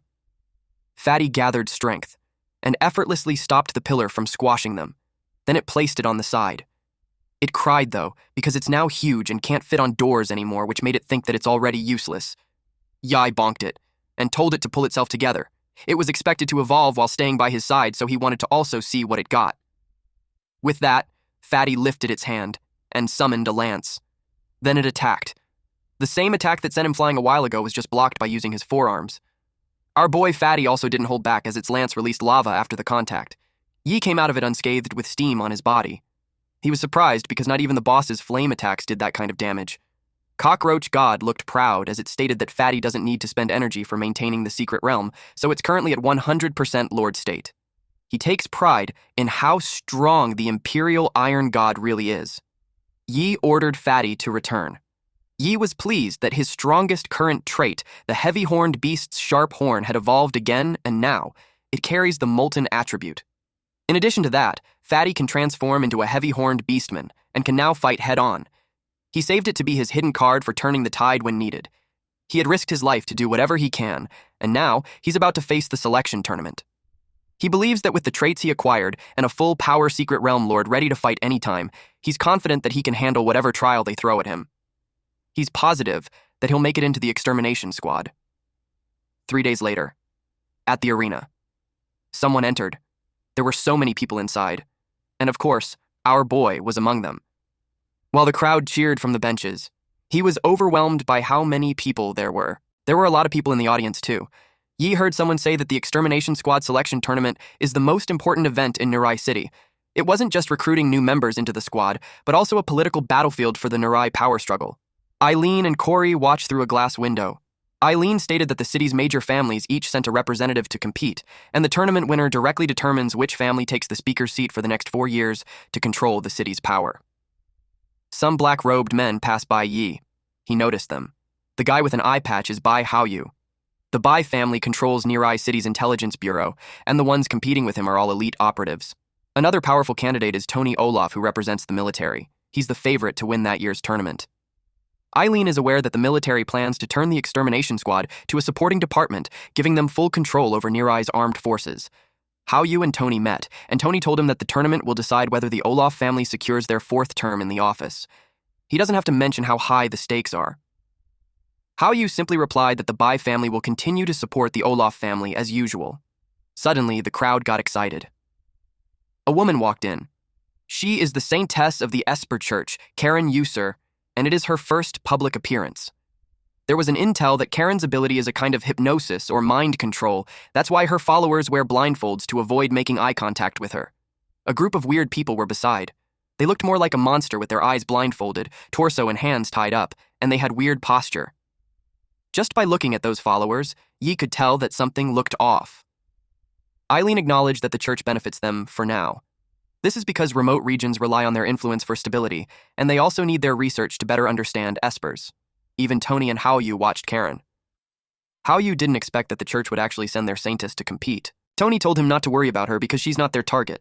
He looked at a short guy with a white robe and stated that the boy in uniform wearing glasses is the one that they should focus on. It's Zhang family's representative, Zhang Jie. Upon closer look, Jie looked overwhelmed. Tony asked him if the Zhang family couldn't send someone else and ended up sending out the useless young master. He gave off a scary vibe and offered Jie a deal, that if he drops out now and surrenders, they might just let the Zhang family keep 1 honorary seat in the parliament. Xi replied that even if they are stripped of their seats, they will never become the military's lapdog.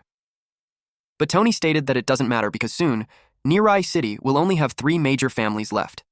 Just from watching them from a distance, Yi could tell that their relationship looks tense. Eileen stated that the Zhang family runs the Esper Technology Research Institute, and they are allies of the Extermination Squad.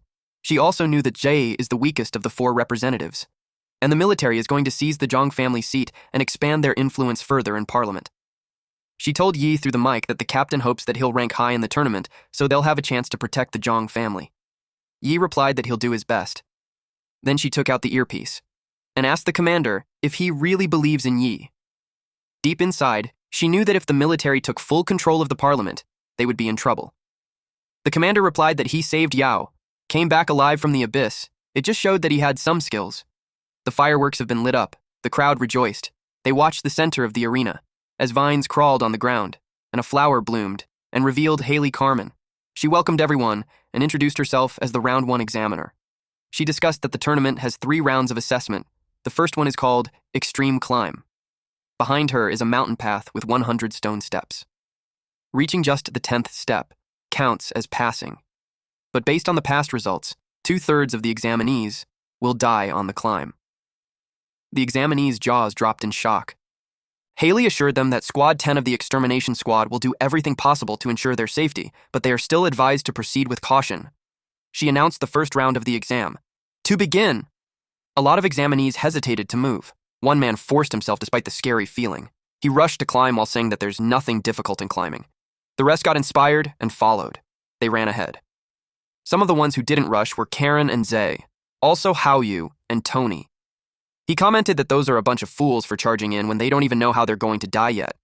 One man in front scoffed at the elites of the 4 families for teaming up like trembling puppies. He claimed that he will be the victor for that round. He kept climbing. Then his surroundings changed. That surprised him.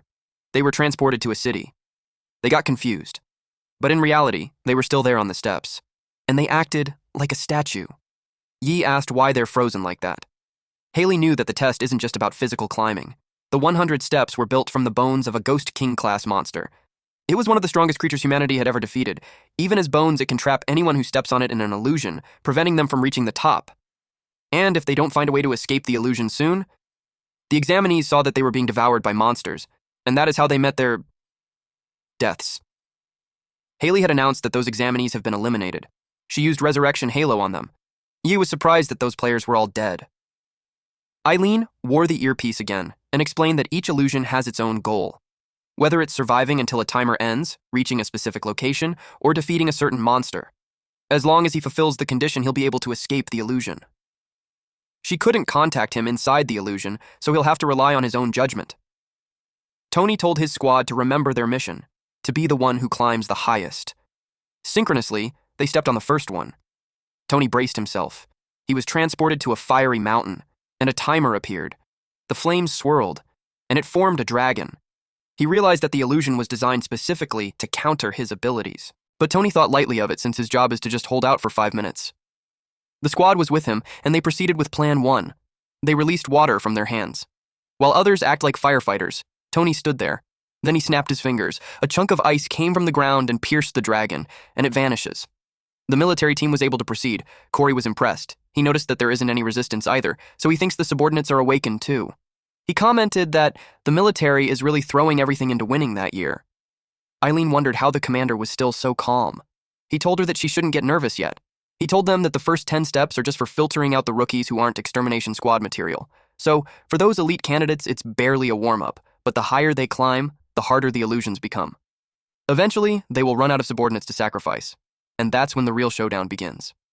He stated that to reach the summit, they either unleash one technique that can overpower 100, pushing their ability to its absolute limit, or they need a mindset that adapts calmly to anything thrown their way. The audience noticed that there's still someone in the launch zone. They wondered if he chickened out and quit. They were talking about Yi. Yi opened his eyes, and he started climbing the stairs. The first illusion has been created. He was slipping down an icy cliff, and he's falling. He took out his lance and pierced it on the side of the cliff. It eventually helped him to stop falling. Then he sensed something. A blue bird with a large mouth appeared. He was in a dire state since he's placed on a frictionless cliff that standing up is impossible, and now a flying monster attacked him from above. The system screen appeared. Yi tapped on attack, then venomous stinger, then sticky tongue snap. He used all of that combo and gained a stinger whip. It absorbs the lightning from the bird. It glowed blue and the attack was reflected on the bird, causing it to be badly injured, and it fell on the bottom of the cliff. Yi finds it easy. He was able to proceed on climbing. He thought of how these illusion monsters look intimidating, but their strengths are on par with grunts from the Silent Shade jungle. He recalled Eileen's intel mentioning that near the summit, the monsters reach Guardian class. He was confident that on his current level, he can handle them. He took another step. The illusion started again. It was a maze this time. Illusions built like that are always the toughest, completely unpredictable terrain. If someone encounters an enemy that counters their powers, they would probably be stuck. But that didn't really concern our MC as he used the spear's lava ability to burn a large area. That cleared a path for him. And with that, he immediately saw the exit. Yi was confident since his abilities can adapt to any environment. He charges straight through. The man beside him climbed up 2 steps and thinks he's showing off, because he started last on purpose, acting like a main character. Yi stepped again. He ascended really fast. The men whom he passed by were shocked. They asked how it was even fair. One person even commented that he's a beast. The other man begged Yi to take him too. He was the one who called Yi a show-off. The other 2 who heard that gave him a sharp look. They took out their anger on him for saying that, and now they think they lost the chance to be carried. Corey commented that Yi was faster than he expected. At that rate, he could actually reach the summit. Eileen seemed worried about it, because she saw him as a clueless, thick-skinned rookie not long ago. And now, he's aiming for something not even the commander could achieve. Under the bright sky. The 4 from the elite companies were on the lead. Haley announced that Haoyu has finished the course with a score of 38 steps. Karen had completed 35 steps, and the current highest score is 40 steps, and it was Tony. He glanced behind him and saw Jay was out of breath. He was frustrated. His lackeys had already been eliminated. He's now alone. Tony had timed their entry into the illusion to match his, then they ambushed him. He was feeling down because he only had reached 31 steps and were still 9 short of their family's highest records. He wondered if that's how it would end. They called him Tony, ordered him to bark like a dog 10 times and withdraw, and their family would still be able to keep 1 seat in the parliament. He offered him to do just 1 sacrifice. She was in tears. He cried as he bit his lip until he heard something. Yi caught up to them. It surprised Tony, especially when Yi was alone, unlike them who had subordinates to sacrifice. He asked who it was, Yi kept climbing. Z was impressed on how strong he is and thought that if only they knew someone like that in Nirai City, they would have begged him to represent them instead. Through the earpiece, Eileen told him to help Jay, but our boy kept going. It made her wonder if he couldn't hear her. One of Tony's subordinates was impressed, and of course that person was scolded by Tony, especially when the Olaf family spent a fortune training them and holding the line for moments like that. He told them to follow him as they go up a few more levels. He aimed to beat their family's 50-step record. Eventually, the last two subordinates fell. He knew he was being reckless, but he's making progress fast. Then, it made him wonder where the kid went. To his surprise, Yi was already right behind him. The shock made him ugly. Then Yi moved past him and told him that second place is all for Tony. It angered Tony. Yi turned around and asked him why he quit chasing after him. He taunted him by saying that a real man doesn't quit that easily. That triggered Tony even more. At noon, Haley announced that Yi is now on lead with 60 steps. Then he reached 82 steps. He's at 99 steps. At that point, he's tied with the commander's highest record. One more and he reaches the summit. The crowd got excited as they will be witnessing history. At the same time, they all got curious on who that kid is. One examinee cried that he lost. The casino boss recognized Yi. He remembered when Yi bets all his organs on himself winning. And seeing Yi's progress, he knew that he's ruined. Before claiming the last step, Yi had something to say. He arrogantly asked if that was all there is to it. Unexpectedly, he heard a static sound from the earpiece. Eileen yelled at him to quit showing off. She's angry because she told him to help Zhe and yet he ignored her. She told him that with just one round, he's so full of himself. He replied that he'd complete the mission as promised. He moved, but he's going downwards. Everyone was confused about what he's doing, when he should be returning via a safe path to avoid more illusions. Tony saw him coming. Yi taunted him by asking why he's not on the 50th step yet. Tony got annoyed. To him, it felt like he came back just to humiliate him. He stopped in front of Jay. He towered over him. Jay was confused on what's going on. Yi grabbed him. To his surprise, he got carried over his shoulder. Tony couldn't believe that Yi was going to drag a dead weight upwards. On top of that, he's going solo, in a two-person difficulty illusion. In no time, the illusion started. Lava filled the surroundings. They would have burned if not for the barrier that Yi puts up. They cleared that and were given another illusion. This time they fought monsters in the forest. Yi carried Jay as he dangled on a branch. The next illusion that followed is on the sea. Sea monsters tried to eat them. Yi transformed into a bird, and Ji clings to him to avoid being eaten. She was thinking to help out in any way he could, just so he wouldn't be a burden. But Yi reacts unbelievably fast, that before she could even adjust to the dizziness from entering the illusion, he was already on the move. And that's when he realized that the best thing he could do is shut up and hang on like a proper accessory to be of help to him. The sun was up high in the sky. They landed on another step. At this point, Ji was already panting. He reached the 50th step. Yi told him that as long as he's a step above Tony, he would be safe. Ji cried, and he bowed to him, feeling deeply grateful. He told him that from then on, he's a benefactor of the Zhang family. Tony yelled at him. Yi noticed him. Tony was furious. He questioned Yi if he even knows what he's doing. He asked him if he really wanted to ruin the plan of the Olaf family that they had spent 4 years preparing. He tried to threaten him that if messes with the Olaf family, he'd be done for. But our MC didn't even give a fuck. He recalled what Justine did to him, and how the military officer accused him. It made him think that those people are so used to being tyrants that they think everyone just bow to them. He questioned how they aren't making enemies everywhere. He called Zay, and asked if he wants him to help him vent his anger out a little. Jay enthusiastically gave him a thumbs up and told him that he'll just add it to the reward. Yi was immediately on the move. Tony was shocked. In a blink of an eye, Yi had punched him. Tony lost a tooth. While he was falling, he thought of how the commander of the extermination squad doesn't even openly defy them, so he questioned who the hell Yi thought he was. He fell on the bottom of the stairs. Someone watched through a screen. They watched him fall. Immediately, the man on the couch stood up. He ordered Genting to get a full report on Yi by that night. Bai Genting replied to the chairman that he understands. Genting is the head of Nirai City Intelligence Bureau and the current patriarch of the Bai family.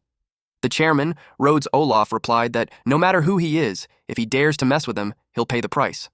He is the chairman of Nirai City Parliament and the current patriarch of the Olaf family.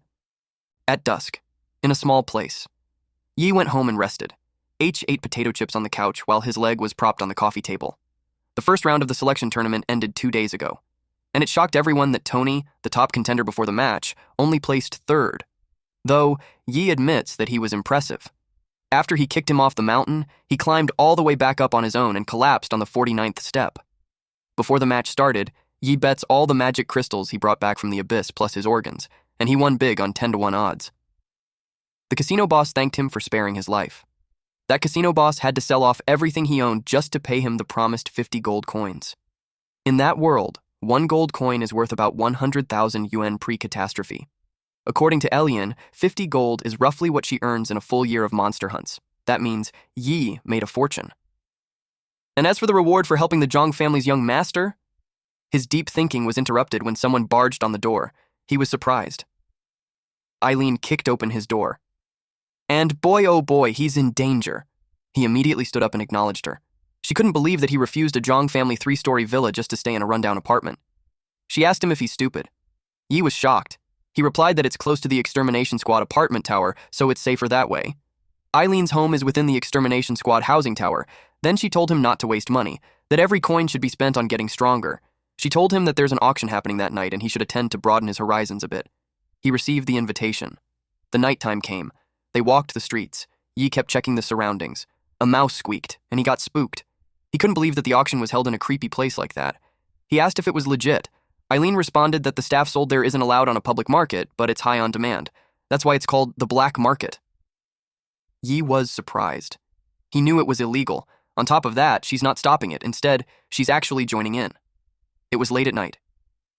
Eileen knocked on a back door. She knocked 3 times and waited. The door opened. She told him to stay close. They walked inside. Suddenly, the door was shut. Then the lights were turned on. Yi was blinded by the sudden lights. And when he opened his eyes, he saw men on black robes pointing guns at them. And they were surrounded. One man removed his hood and asked for their invitation.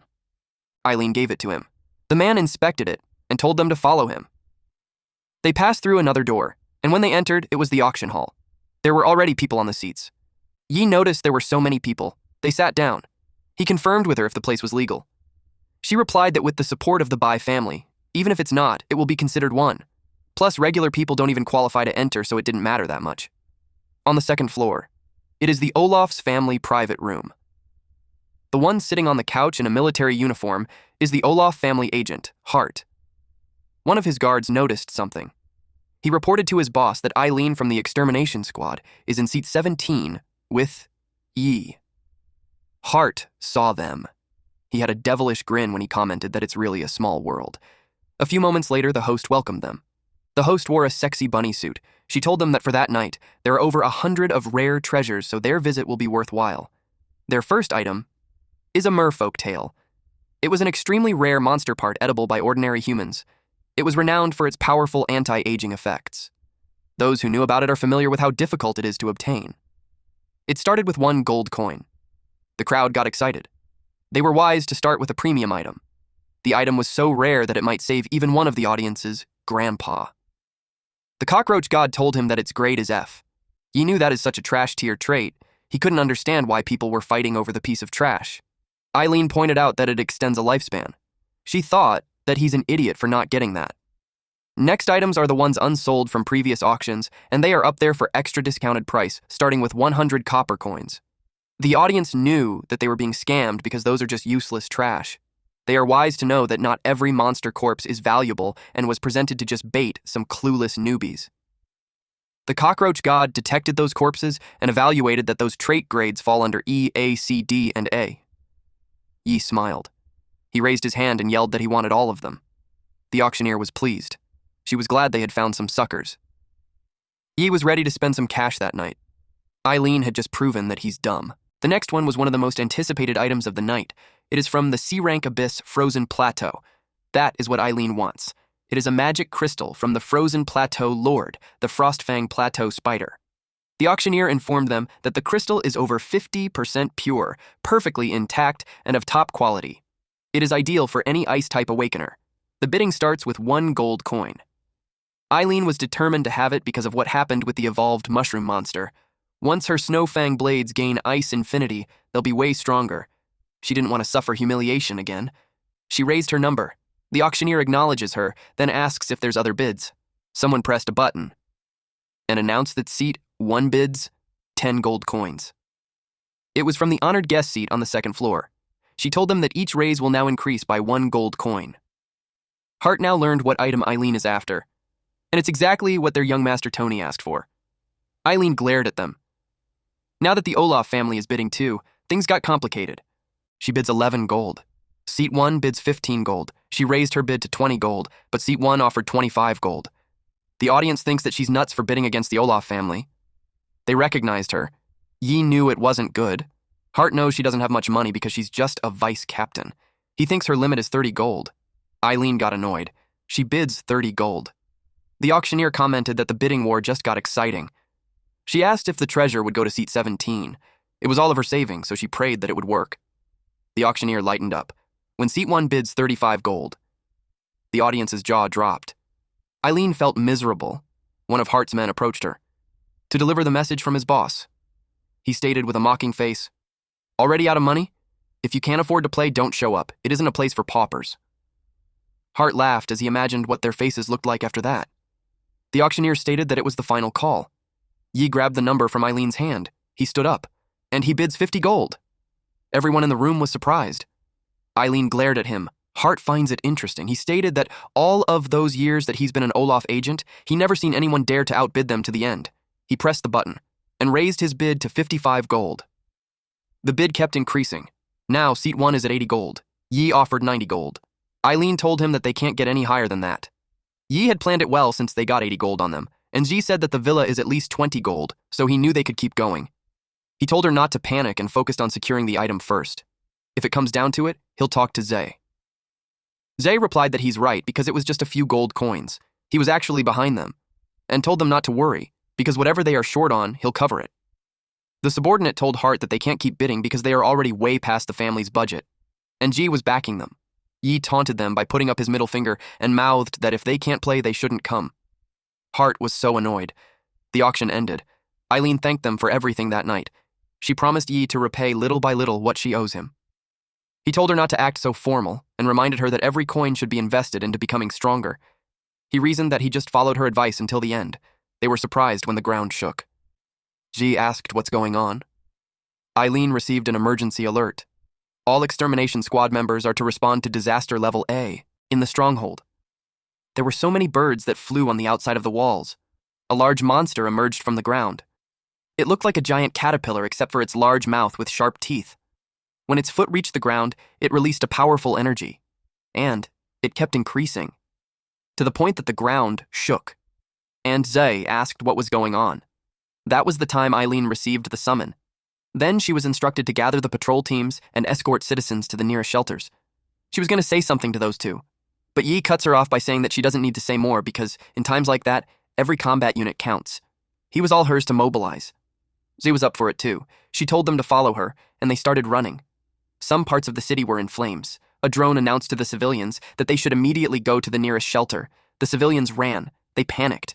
A loud roar made them stop for a second. A woman pointed at the sky.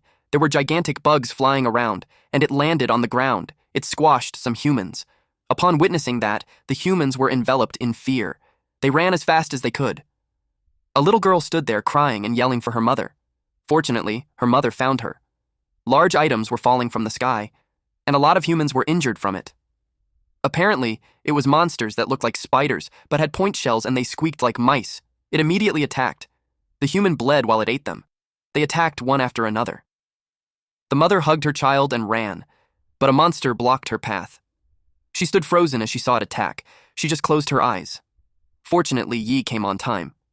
She saw the creature was cut in half, and it was done by Yi. Yi circulated flame in his arms and channeled it through his lance, which wrecked the monster. The mother who saw her was speechless. She thanked him. Yi noticed a commotion. Eileen grabbed 2 men by the collar at the same time. One person recognized that it was those same guys who showed up with Tony. He couldn't believe that those awakeners stood by while civilians got slaughtered by monsters, then disguised themselves as normals to run to the shelter. Eileen introduced herself to them and told them that she's drafting them both into the reserve force effective immediately for the city's defense. The brown-haired man replied that he came there to take his money and not throw away his life. He questioned how they would pay him if he gets injured, The other one defended that it was the squad's business and had nothing to do with them.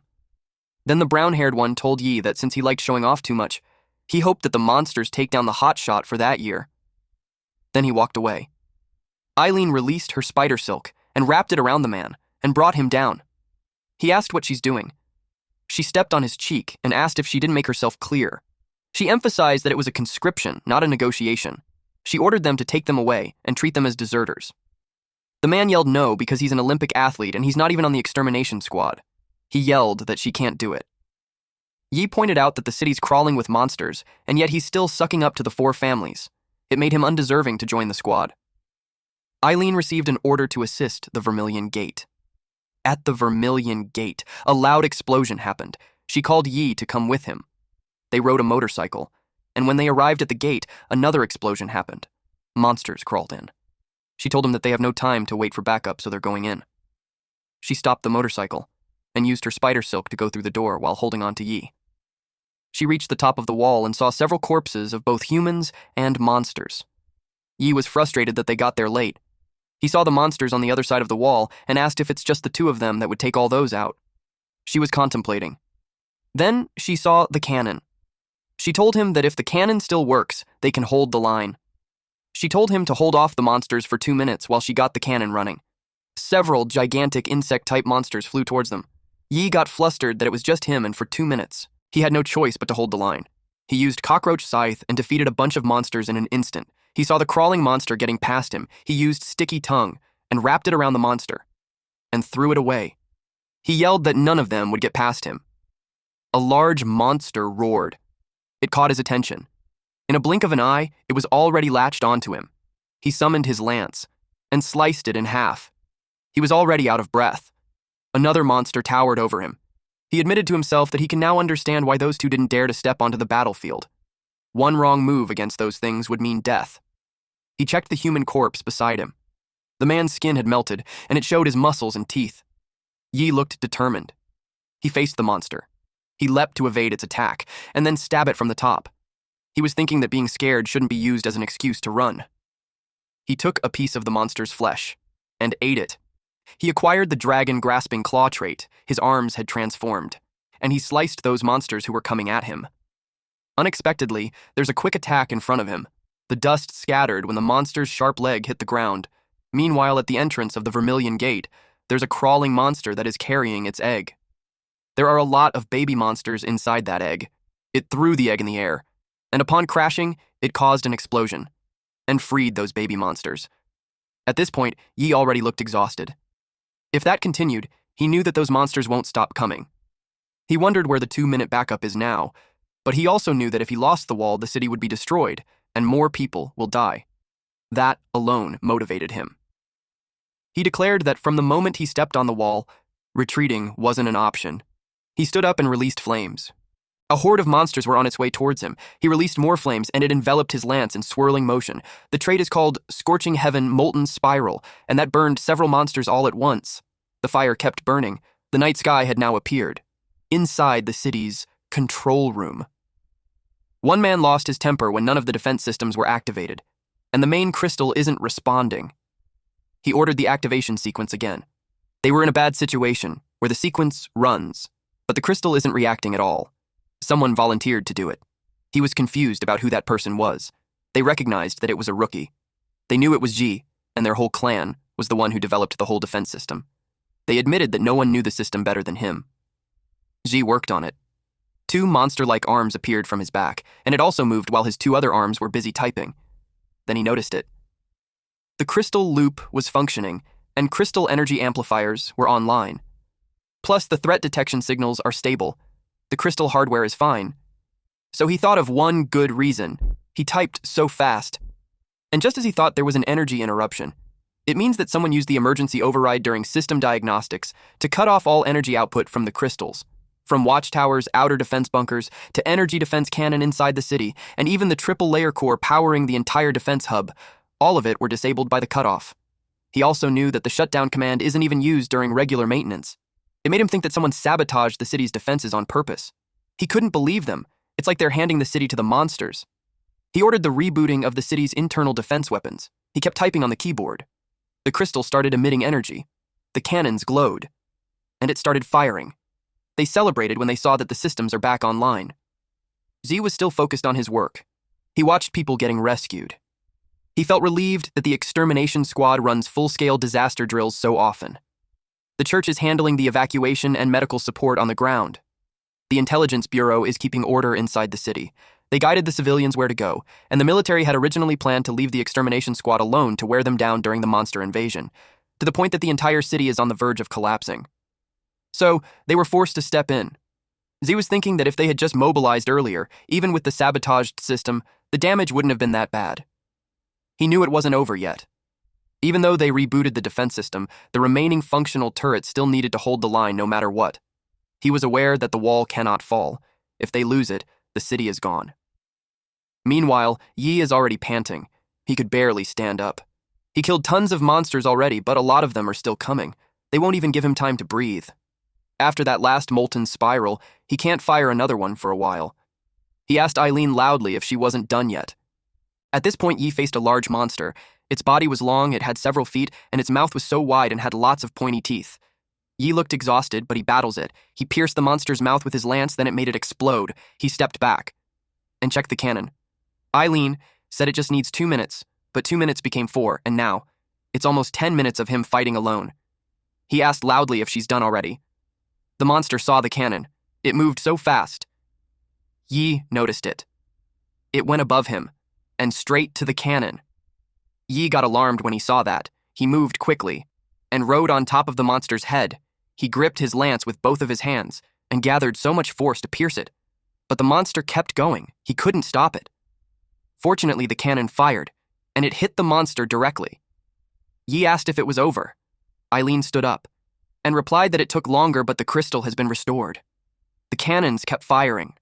Several monsters were hit all at once. Some men marched in. Yi saw them. Eileen was glad that they're finally in position. She ordered them that the wall turrets will be back online soon, but until then, they must hold the line no matter what. They all replied yes. Little did they know that several little monsters were watching the wall, and they launched themselves in the air. The extermination squad fired. They get to hit the monsters. And they continued firing, but sadly, one of the monsters landed on a soldier and got eaten. The colleague who saw that fired at the monster. Then he told his colleague to get up. But to his surprise, a monster appeared from his side, and it latched to his neck, and he fell. The other men kept firing. They kept going despite the tears flowing from their eyes. The monsters got hit. The battlefield was chaotic. There was one who was screaming in anger, one who was begging for help, and there were a lot of monster noises. Yi kept fighting too. He sliced up a large monster. He's breathing heavily. He glanced behind him and asked the soldiers if they could still hang on. He told them that he will cover that side while they fall back for now. But when he checked, only he was the last one left standing. He turned pale. Then he felt angry. He cursed all those monsters. He unleashed a powerful explosion while yelling at them to die. Then, the tower lit up. There was a door beneath the wall, and it opened. It revealed a cannon. It was gigantic. Someone called Eileen. It was from the HQ. They informed her that the Guardian cannon is fully charged. A horde of monsters charged forward. Eileen ordered to fire. The cannons released powerful beams. Since there were several cannons, it covered a wide area. The outside of the wall had massive explosions. A lot of monsters got caught up in it. They perished. Yi watched it happen. He had this sullen expression on his face. The explosions kept going, one after another. Later on, the area was cleared. The cannons were done firing. Yi saw that most of them were dead, and the ones who survived had run away. Eileen told him that the Guardian cannon kills packs of those monsters, but it needed to recharge before every shot. She elaborated that normally, when a classy abyssal breach happens, they detect energy spikes days or even weeks in advance, and that gives them time to prepare near any possible entry points, but this time, Yi was quiet. Eileen's body trembled as she admits that there wasn't even a hint of warning. Yi just listened. Then he pats her shoulder. There were a lot of corpses in front of them. Yi told her that none of it was her fault. She knew that. Her tears fell. She admits that it was hard to take. Unexpectedly, an explosion happened. They were caught off guard. Something on the ground was crawling towards them, and it left a trail of dust. It came out and revealed a humongous monster. It had several tentacles, and it targeted the cannons. Yi couldn't believe it. It hit the wall, and it crumbled. Yi was falling, but he got concerned when he opened his eyes. because Eileen was falling too. He used extra long ape arms to reach her. He was able to grab her. Then he used his other arm to hand onto the rocks and stop them from falling. Eileen opened her eyes. She saw that all of their cannons got destroyed in an instant. Yi was dumbfounded. When he is a humongous monster. It had a shark head with a large mouth and pointy teeth, several eyes and feet in front while its body is long, and on its sides are the tentacles. Eileen told him that they can't let it destroy the wall. They immediately got moving and targeted its head. Yi used his lance while Eileen used her blade. They struck at the same time, but nothing happened. It didn't even flinch. Yi had to step back. Since it had a tough skin, he decided to go for its eyes. He hit it, but his eyes couldn't even penetrate it. He was lost. Then the monster shook him off, and he fell. The monster bit on the wall, then ate it. Yi watched it while he was falling. The monster had taken a big portion of the wall. Eileen cursed out loud. Yi grouped up with her. She's worried that the wall would collapse. They saw the monster looking at the sky. And then it opened its mouth. It was ready to devour them. A blonde man saw them. He raised his red hammer and hit it. Those two were surprised. Eileen recognized the man. It was Captain Ling Xiao. Ling Xiao is the Unit 1 captain of Extermination Squad Unit 1. He grouped up with them. Yi couldn't believe that the uncle was their captain. Eileen looked proud in introducing her squad captain. She stated that he's second to Commander Corey in the entire extermination force. She explained that he looked like that because his ability lets him control his blood in combat. And he's spent years in continuous battles, so he has chronic anemia. Blood was drained out of the monster corpses. It turned into fists. The captain controlled several blood fists in the air. She warned Yi not to let the appearance fool him. Yi's eyes widened in shock. The monster got hit with the fist and it groaned out loud. It looked angry now. Then its limbs charged at Ling Xiao. Both Yi and Eileen moved too. The monster shattered the area they were previously in. While dodging the attack, Yi got worried because the recent attack made a crack on the city wall, and he got worried for the captain, but Eileen told him to relax. She knew that an attack like that won't do anything to him. Ling Xiao had blocked it with a long stick. He was unscathed, and he counterattacked using his large hammer. Then the blood hammer morphed. It became a trap. That holds the monster down. The monster was immobilized and it roared out loud. Ling Xiao bit his thumb to bleed and he addressed those who lie buried there. He acknowledged their fear, their rage, and their sorrow, and told them that he had heard them all. He extracted their blood and combined it. It created a long blood sword. He stated that with the remnants of their blood, he will end the beast. The monster roared loudly as if it felt its impending doom. Ling Xiao swung his blood sword, and it sliced the monster. Yi watched it intently. The monster's humongous body was sliced lengthwise, and it bursts open. Just like that, it was left in two pieces. Yi couldn't believe the terrifying pressure. He now knows the power of the first squad's captain. After that, it rained blood on where Ling Xiao is. He turned to Eileen and told her that he's proud of everyone. He knew that not a single soul had faltered at the end. He could feel that even then, their blood still burns with that fighting spirit. Eileen told him to make the bleeding on his finger stop first. He didn't notice that because he got carried away after warming up. He looked for his bandage. Eileen gave him some instead. Ling Xiao stated that the grudge will be settled after he had slain the Abyssal Lord. Yi realized that he had no time to relax. Although he had come far since his return, compared to a squad captain-level awakener, he knew he still had a long way to go.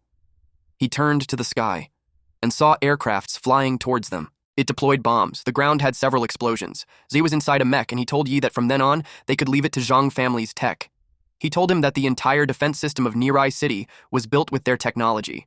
And by dawn, the repair drones will get the walls back to usable condition. Yi was impressed. He stated that compared to the kind of black tech, the old outpost felt like a primitive village. It is no wonder that everyone wants to move to Nirai City. Ling Xiao told Yi that the commander wants him and Eileen to report to the Supreme Council. He added that it includes Ji, too. Yi replied that the wall won't be fixed soon, and if they all leave and the monsters come back. Ling Xiao informed him that he's staying. He wished the monsters would come because he could use some warm-up. They obeyed the order. At Nirai City Parliament Building, Eileen, Yi, and Jay stood before tall screens.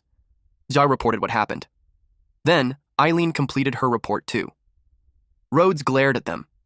Zhong Siwei, the president of Zhong Group and head of the Zhong family, stated that the primary cause of the Nirai city's breach during the abyssal invasion was the deliberate sabotage of the core power system that prevented all three defense layers from activating in time.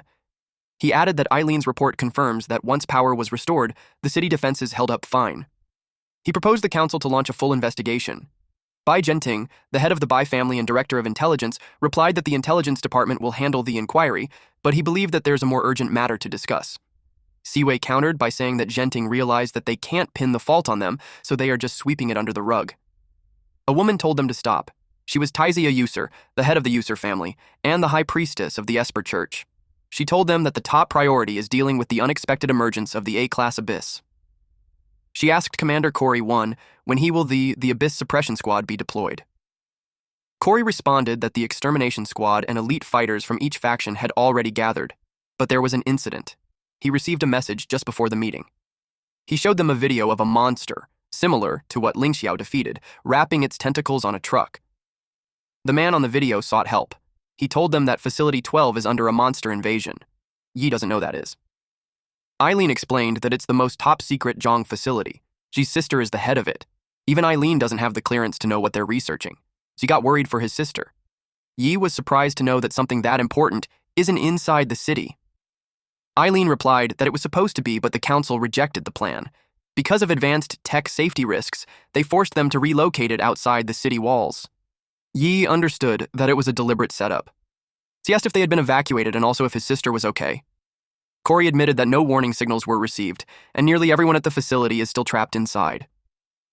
He planned to delay the deployment of the suppression squad and send Ling Xiao to lead a rescue mission to Facility 12 first. Taizia objects. She told him that the church senses the energy inside the abyss, and it is still growing stronger, so, if they don't eliminate the Lord soon, things could spiral beyond control. Corey decided to let Captain Pharaoh of the second squad handle the rescue, and the suppression squad would proceed as scheduled. Genting expressed that it won't work.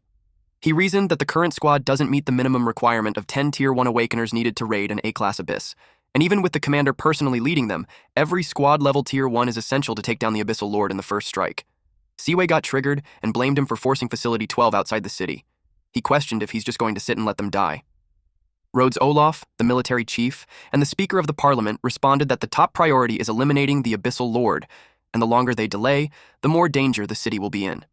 He concluded that the suppression squad will proceed as planned. Deep inside, he thinks that Siwei is a useless fool for refusing to merge with the Olaf family before, and now he's expecting support. Corey knew that Rhodes gave a noble speech, but in reality, he just wanted to crush the Zhong family. Even at that moment, he's aware that they're scheming something. Yi said that he gets it now, that none of them are planning to help. He caught the attention of all the heads. He declared that he'll go by himself. Sometime later, a helicopter flew in the sky. It was a large, powerful helicopter widely used in militaries for heavy lift transport and troop cargo deployment, and it was headed to a pit where reddish-black lightning comes out. The lightning crawls on the ground. The helicopter stopped. Yi and Eileen stood in front of a truck. Eileen informed Yi that every combat unit in the extermination force, including her, was mobilized for abyss suppression. That's why Yi had to lead the rescue team on his own, and they won't be able to give him additional support. Yi recalled the meeting. He was informed that the Supreme Defense Council had rejected the rescue operation. Every member of the extermination force must join the abyss suppression team. He replied that he's not officially part of the extermination force yet. He's volunteering to rescue Research Facility 12, and they can't stop him. So at this point, Commander Corey already risked the Council's wrath just to smuggle them through and avoid monsters roaming the ground. And that was already a huge help. He had team members who had volunteered as well. Ji, who's worried about his sister's safety, and the two contestants who initially questioned his ability during the first competition. Lastly, there was Yao, whom he met during Abyss training. He told them that the mission wasn't like defending Minghai City, and he doesn't even know how dangerous it will be. The two men called him boss and yelled that they will be with him all the way. Yao expressed that he saved her life, so she owes him. It was announced through speakers that they were approaching the drop-off zone. Rescue teams were instructed to prepare for deployment. Yi thanked them for trusting him. He wouldn't say much more than that, and with that, he instructed the rescue team to move out. They all replied, "Yes, sir." The door of the helicopter opened, and the truck drove away. Yi watched behind them through the side mirror, until his attention was called. Z told him that before they left, His dad said that no matter how it ends, he only regrets not being strong enough to rescue his daughter himself. With that, Z had saved them twice, both in their darkest hour. The Zhang family never forgot his kindness. Yi replied that he knew what it was like to be trapped, hoping to be saved by someone that will come. So if he doesn't help when he can, he knows that he'll regret it, which is why he wanted to stay true to himself. Then Yi told him to stop calling him benefactor already, because people might think he's some old man. He's not much older than him, so he suggests that he calls him bro instead. As they approached, the night sky was covered with thick smoke. Large flames burned the area. The tall buildings were on fire. They alighted the truck. Yi realized that the monsters attacked there as hard as they did in Minghai City. He was worried that they arrived late. Suddenly, they heard someone scream under the rubbles. They saw a hand through the crevice. Yi and Zhe immediately ran towards it. They saw a man whose half of his body was trapped under the rubbles. He was weak and catching his breath. Zhe told him to hang on as he prepares to save him. But Yi's instincts told him otherwise. He told Zhe to watch out. Water came out of the man, and it wrapped around Zhe's arm. The water has a core with a single eye. Zhe realized that the monster was waiting to ambush them. The water monster held Zhe. While the man was waist-deep in the water, he begged them to kill him. Zhe realized that the man was a bait. Then he saw his hand starting to have corrosion. Someone arrives. Yi had cut the water, and Zhe was able to break free. The water reattached, and grabbed Zhe again. Yi used his eye. He was able to identify the monster as Fluid Goliath Juvenile. Its body is entirely composed of liquid. Slicing its body deals no real damage. Yi told Zhe that physical attacks won't work on it, so he has to destroy the crystal core, which was near its shoulder. But Zhe couldn't see its weak spot at all. Zhe clenched his fist. He gathered his strength on his arm and decided to freeze it. Then they slashed it in half, and it shattered. It got deeper into the night. Zhe crouched at the half-body man. He was sad since he just saw him at last week's briefing, and now he ended up like that. Our boy shared that back when he lived at the outpost. Food scavenging teams never came back with everyone intact. That's what it is to live in an apocalypse. Yao called their captain and reported that there's no other sign of survivors nearby. They have tried every communication frequency, but there's been no response. It made her question if that was really the case. That made Zia teary. Then he told Yi that the main structure of the research facility was underground. The defense systems down there should be strong enough to hold off the monsters. He had hoped that his sister and the others must have been trapped somewhere below. Unexpectedly, the ground exploded. They were all surprised. They watched to see that it was. Several water monsters emerged. Ji had the look of despair. He charges right in and continuously froze them. His gloves had started to corrode. Yao and the two men were attacked too. The water monster towered over them. Yao released electricity through her staff. It reached the attacking water monster, but to their surprise, it didn't really do much. And then some red, long, rope-like creature circled them. They were bound by it. It was from our MC, and through it he was able to drag them away and save them from the water monster's attack. While Zhou was surrounded by water, he sat there trembling and hopeless. He cried for his sister. Unexpectedly, he heard someone calling him. The person asked if he could hear her.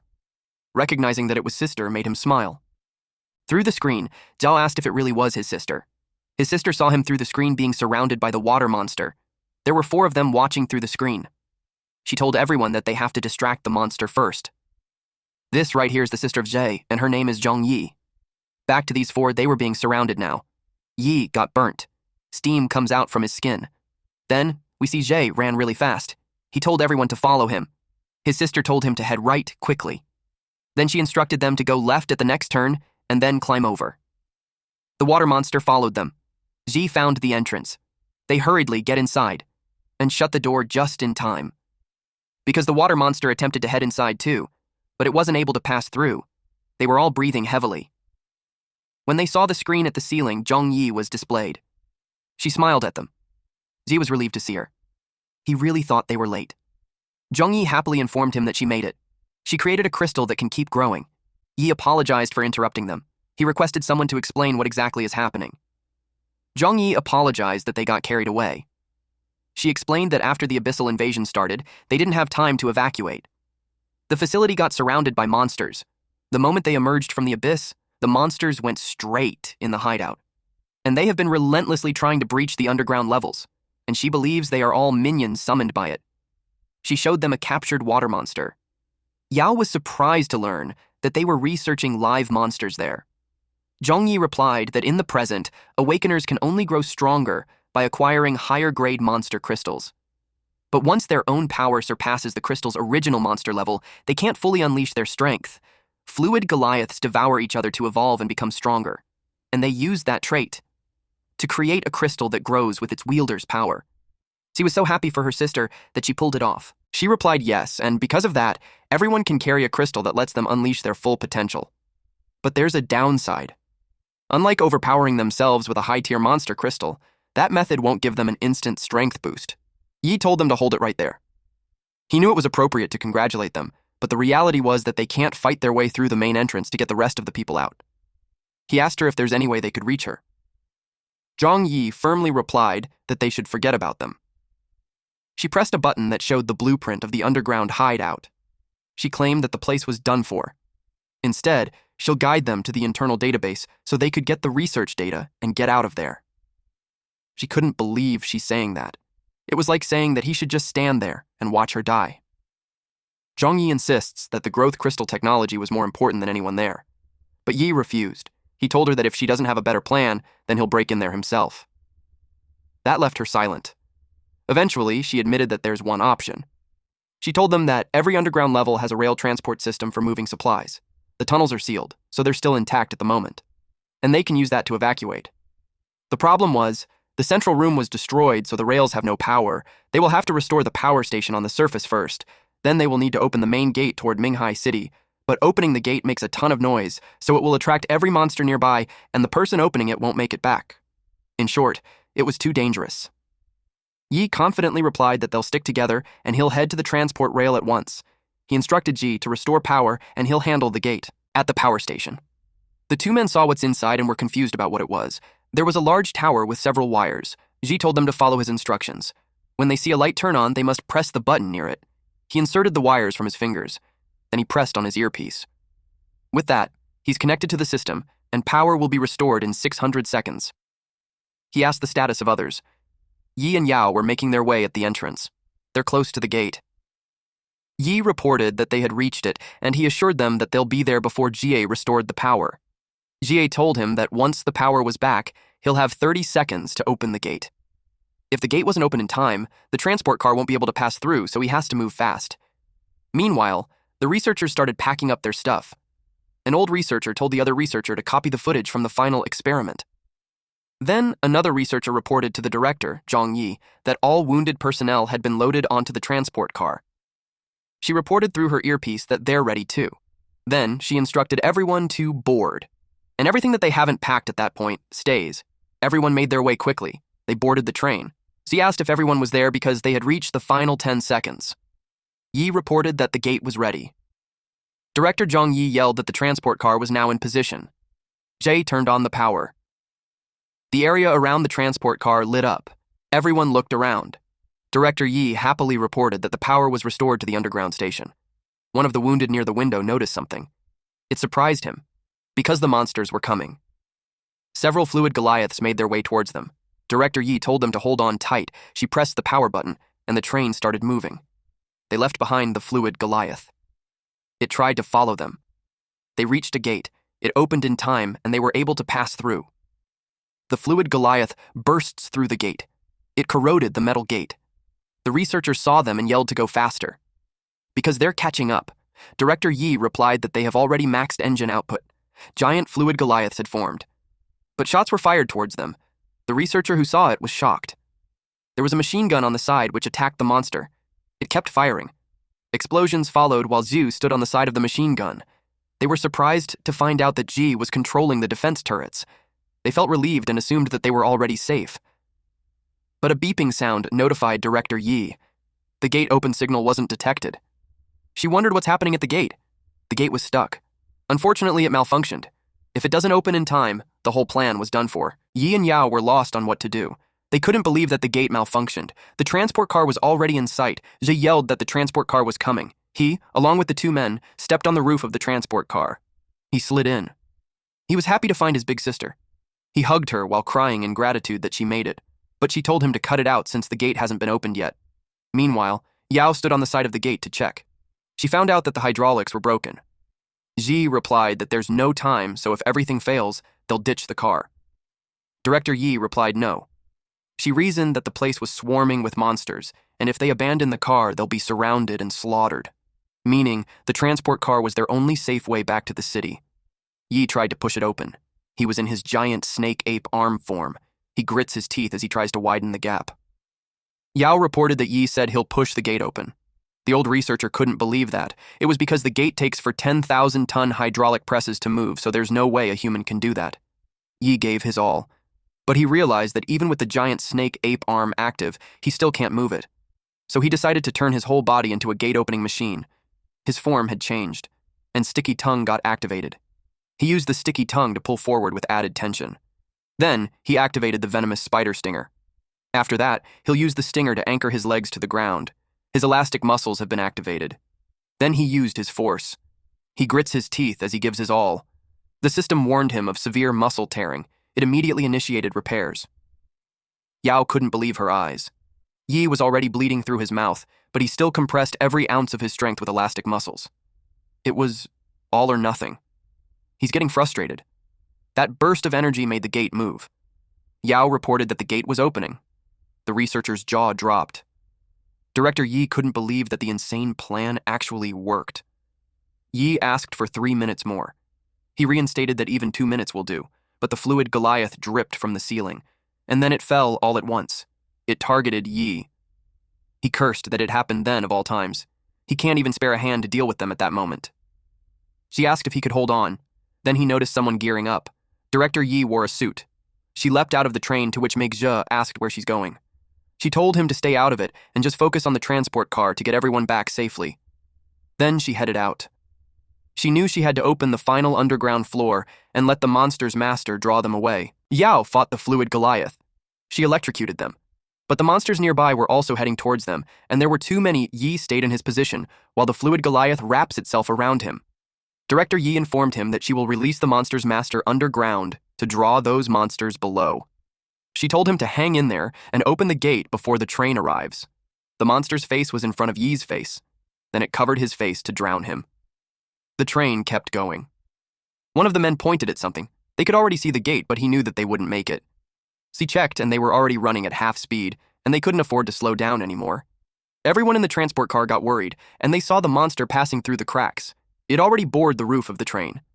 Z had no other way but to speed up. He pressed the button, and the fluid Goliath was blown away. They checked the window, and it was gone. They assumed that it was enough to shake it off, but it approaches them again. The man on the roof was surprised to see it. It wrapped itself around the man and threw him away. The monster already showed its form inside the train. The researchers felt hopeless. The old researcher from the back saw what was happening. He thought long and hard. He pressed something, and it revealed his gear. Zha saw him in his gear. He stated that the youngsters were the future, so old folks burn off what strength they have left. Then he ran outside the train. Tears pooled in Zha's eyes as he watched him leave. The old researcher, whom Zha called Uncle Day, caught the attention of the monster. It tried to block his path, but he pressed a warning button. Then an explosion followed. Zhe cried. Meanwhile, Yao was trying to hold off the monster, and Yi was drowning because of it. Being in this predicament, Ji cursed out loud. A loud cracking sound echoed. It was so deafening that they covered their ears. The man with them asked what was going on. She saw something surprising. They saw that all the monsters were heading back to the main building. On top of the monsters outside, the brakes of the transport car were jammed so they couldn't slow down. One of their allies suggested that they jump off, otherwise they're going to crash. Z argues that jumping off at full speed was no different than crashing. Even if the two of them survive, it might not be the case for everyone else on board. They were all counting on Yi. Yi gave his all to spread the door wide open. They cheered for him. He meant it when he said to leave the gate to him. The gate flew as he managed to open it widely. Then he jumped high. Everyone cheered. Yao got in the transport car. Ze panicked that Yi wasn't getting on it. Yi told them to get the others back to the city first. He promised to save his sister, no matter what. And the transport car couldn't be seen anymore. Meanwhile, at the underground lab's deepest floor, Director Yi filmed something while thinking that all the fluid Goliaths outside were all drawn by this fluid Goliath in the shape of a human. It had a face with small red eyes, and the other fluid Goliaths charged towards it. Director Yi was confused and surprised that they were attacking the Archbeast. The water splashed all around, and the fluid Goliaths were absorbed and merged into the Archbeast. Director Yi realized what was happening. Those monsters weren't just letting their Archbeast devour them. The Archbeast was using some method to lure them in, and they're trying to... The fluid Goliath devoured their own. They had to devour their kin to grow stronger, then they would challenge their own master. They attached the Archbeast, but in just one water slash. The head was cut off. Director Yi thought they were trying to break free. The removed part was getting attached. The Archbeast wrapped its limbs on the devious fluid Goliath, and then merged with it, which created a bright light. Director Yi had to cover eyes from it. It created a splash. Director Yi got curious, so she opened her eyes. And she saw a well-formed human-shaped water. It was surprising, because it looked human with its curly hair, bright blue eyes, and mouth, except for its pearlescent body. She got excited upon seeing the brand new evolution stage of the fluid Goliath. She recorded that it was documented by her from Research Facility Number 12. She hoped that someone would recover the footage someday, but at that moment, she pressed a button. Some small turrets from the ground appeared. She had to deal with it, so she had to spray some mist. It made the fluid Goliath's body crack. The fluid Goliath got confused. It broke free by cutting off the leg and regenerated a new one. Then, it stomped on the turrets. Director Yi didn't expect that. She pointed more turrets at it. It froze its shoulder. Then it spoke. It had just learned how humans use energy. It crushed the frozen arm. Director Yi was surprised to find that the freezing ray doesn't even work. She pressed the button again, and the rays were shot. It got hit on most parts of its body. Unexpectedly, it absorbed it. Director Yi was surprised that it was evolving, and constantly at that. The new stage of Goliath can adapt to enemy attacks, then develop resistance to them. It turned its attention to her, then extended its arm. It was about to grab her. Then it reached her. It realized that it was her who locked it in there. It was curious what would happen if it devoured a human. With a devilish grin, it expressed that it will savor every bite. Director Yi shrieked loudly. She just closed her eyes helplessly. Unexpectedly, in a flash of light, the fluid Goliath's hold on her was loosened. It was surprised, because Yi appeared and saved her. Yi looked at the monster. When Director Yi saw him, her first statement was, "Are you stupid?" She looked worried, because the monster only intended for her to die, but now it was going to kill both of them. Yi stated that he hated the plans where one person sacrifices themselves to save everyone else. He got stronger, so he'd never have to watch that happen again. Director Yi teased him by saying that he's a cringy idiot after all. The fluid Goliath yelled, "That's enough!" Yi glanced at it. Our boy asked if it was the leader of the monsters. He was curious why it was small and where the other monsters went. She told him that it was devoured by it. The fluid Goliath realized that she was the one in charge there. It was furious that she locked it up there and tortured it day and night. Even when it begged, they laughed at it like it was entertainment, and now it wants revenge. Yi glared at it. Yi teased Director Yi by saying that her research methods were a bit excessive.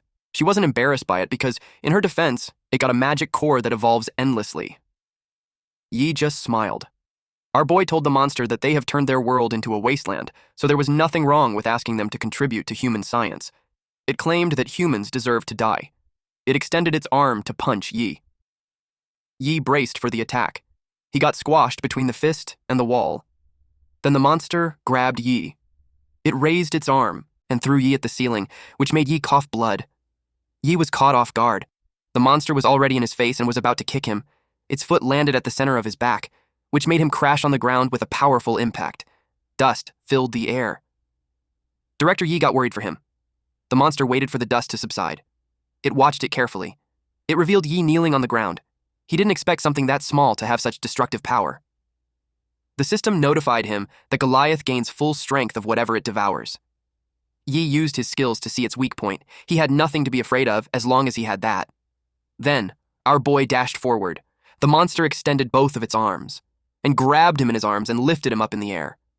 The cockroach god appeared and informed him that the Goliath continuously evolves to adapt to enemy attacks. Yi complained that he should have informed him earlier.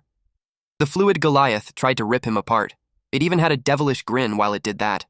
Yi started to bleed. Yi grits his teeth. Despite the pain, he looked determined. His arm transformed and he was able to slash through the monster. The fluid Goliath was in shock. Yi activated his trait called Corrosive Blade. It was an evolution of the Mantis Scythe and Corrosive Mucus traits. Then, on his leg was the Molten Blade. It was an evolution of the mantis scythe and the molten core. He kicked the monster, and it was hurt real bad. So it retaliated, but Yi was ready to counterattack too. Their fists met at the center. The impact made Director Yi scream. Then Yi activated the stinger carapace. With this, the venom spider tail injects paralytic poison upon contact.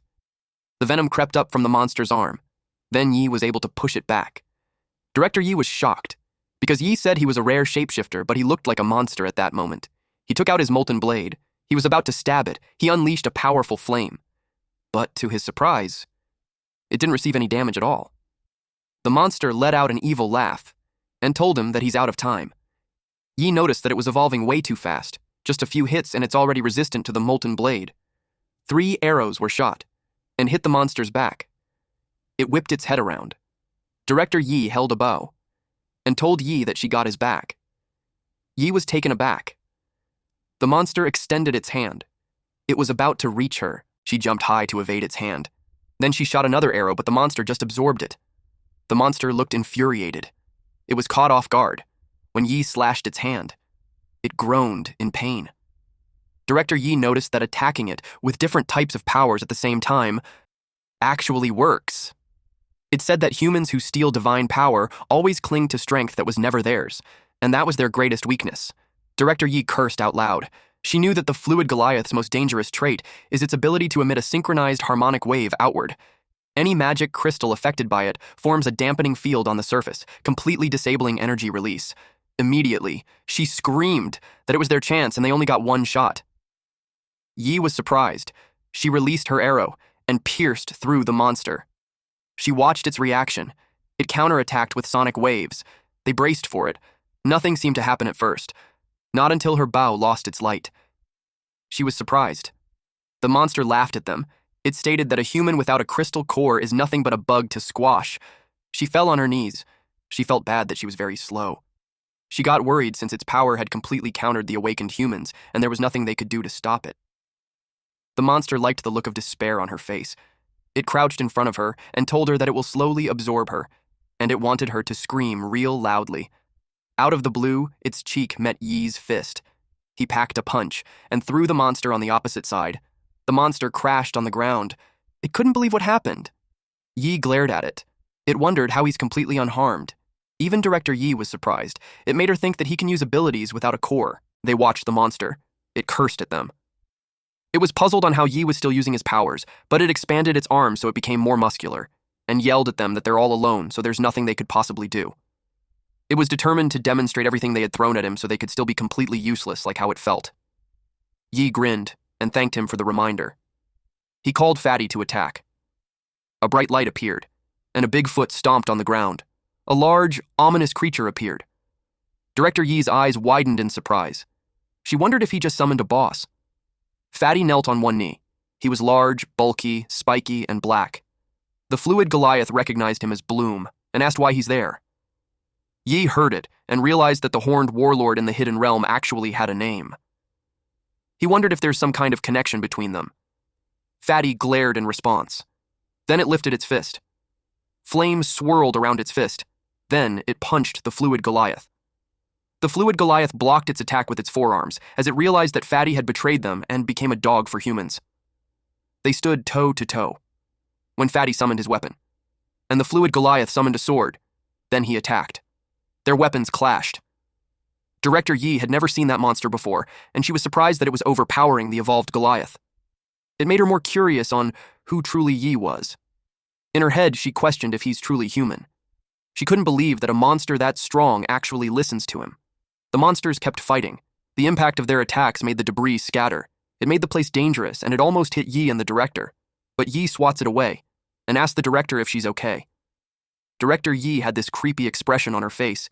He asked her why she's staring at him like that. He admits that he was creeped out. She wanted to dissect him afterwards. But she corrected herself and told him that she'd conduct a full medical checkup on him. Yi was doomed. Director Yi was a true researcher indeed, and his secrets totally blown. Yi was speechless. He tried to come up with something, but Director Yi told him that he doesn't need to lie on the spot like that because she will keep his secret. She told him to hurry and take down the Goliath while she finds a safe place to hide. Those two monsters fought with bare hand and tried to push each other. The fluid Goliath heard what she said, "Hurry up and take me down," and to the monster, it felt like they were underestimating it. It stated that even if both of them come at him, as long as he switches his resistances fast, none of the attacks could land. Fatty told Yi that the guy won't break, and it was weird. Yi grinned and revealed that he doesn't only have one trait. He bends down, and several tentacles with blades on the end and different elements appeared. His arm also turned into a blade. It included the poison trait from the thunder spider's venom, the fire and lightning traits from the horned beast's spike, and the corrosive acid from the swamp toad's mucus. His body holds more traits than he can count on. The fluid Goliath got scared. It couldn't fathom how a human has that kind of power. Fatty tried to stab it on the head, and then flaming spikes appeared underneath it. While it was restrained, Yi attacked. He used all his blades to attack it. Then a loud explosion followed. The fluid Goliath groaned in pain. A blinding light filled the area. Director Yi told Yi to watch out. Thick smoke covered the place. They waited until it subsided. Director Yi's eyes widened at what she saw. Blood had dripped, because Yi was stabbed in the torso by the monster. The monster claimed that as long as it kills Yi, it would still have a chance. Unexpectedly, the monster was beheaded.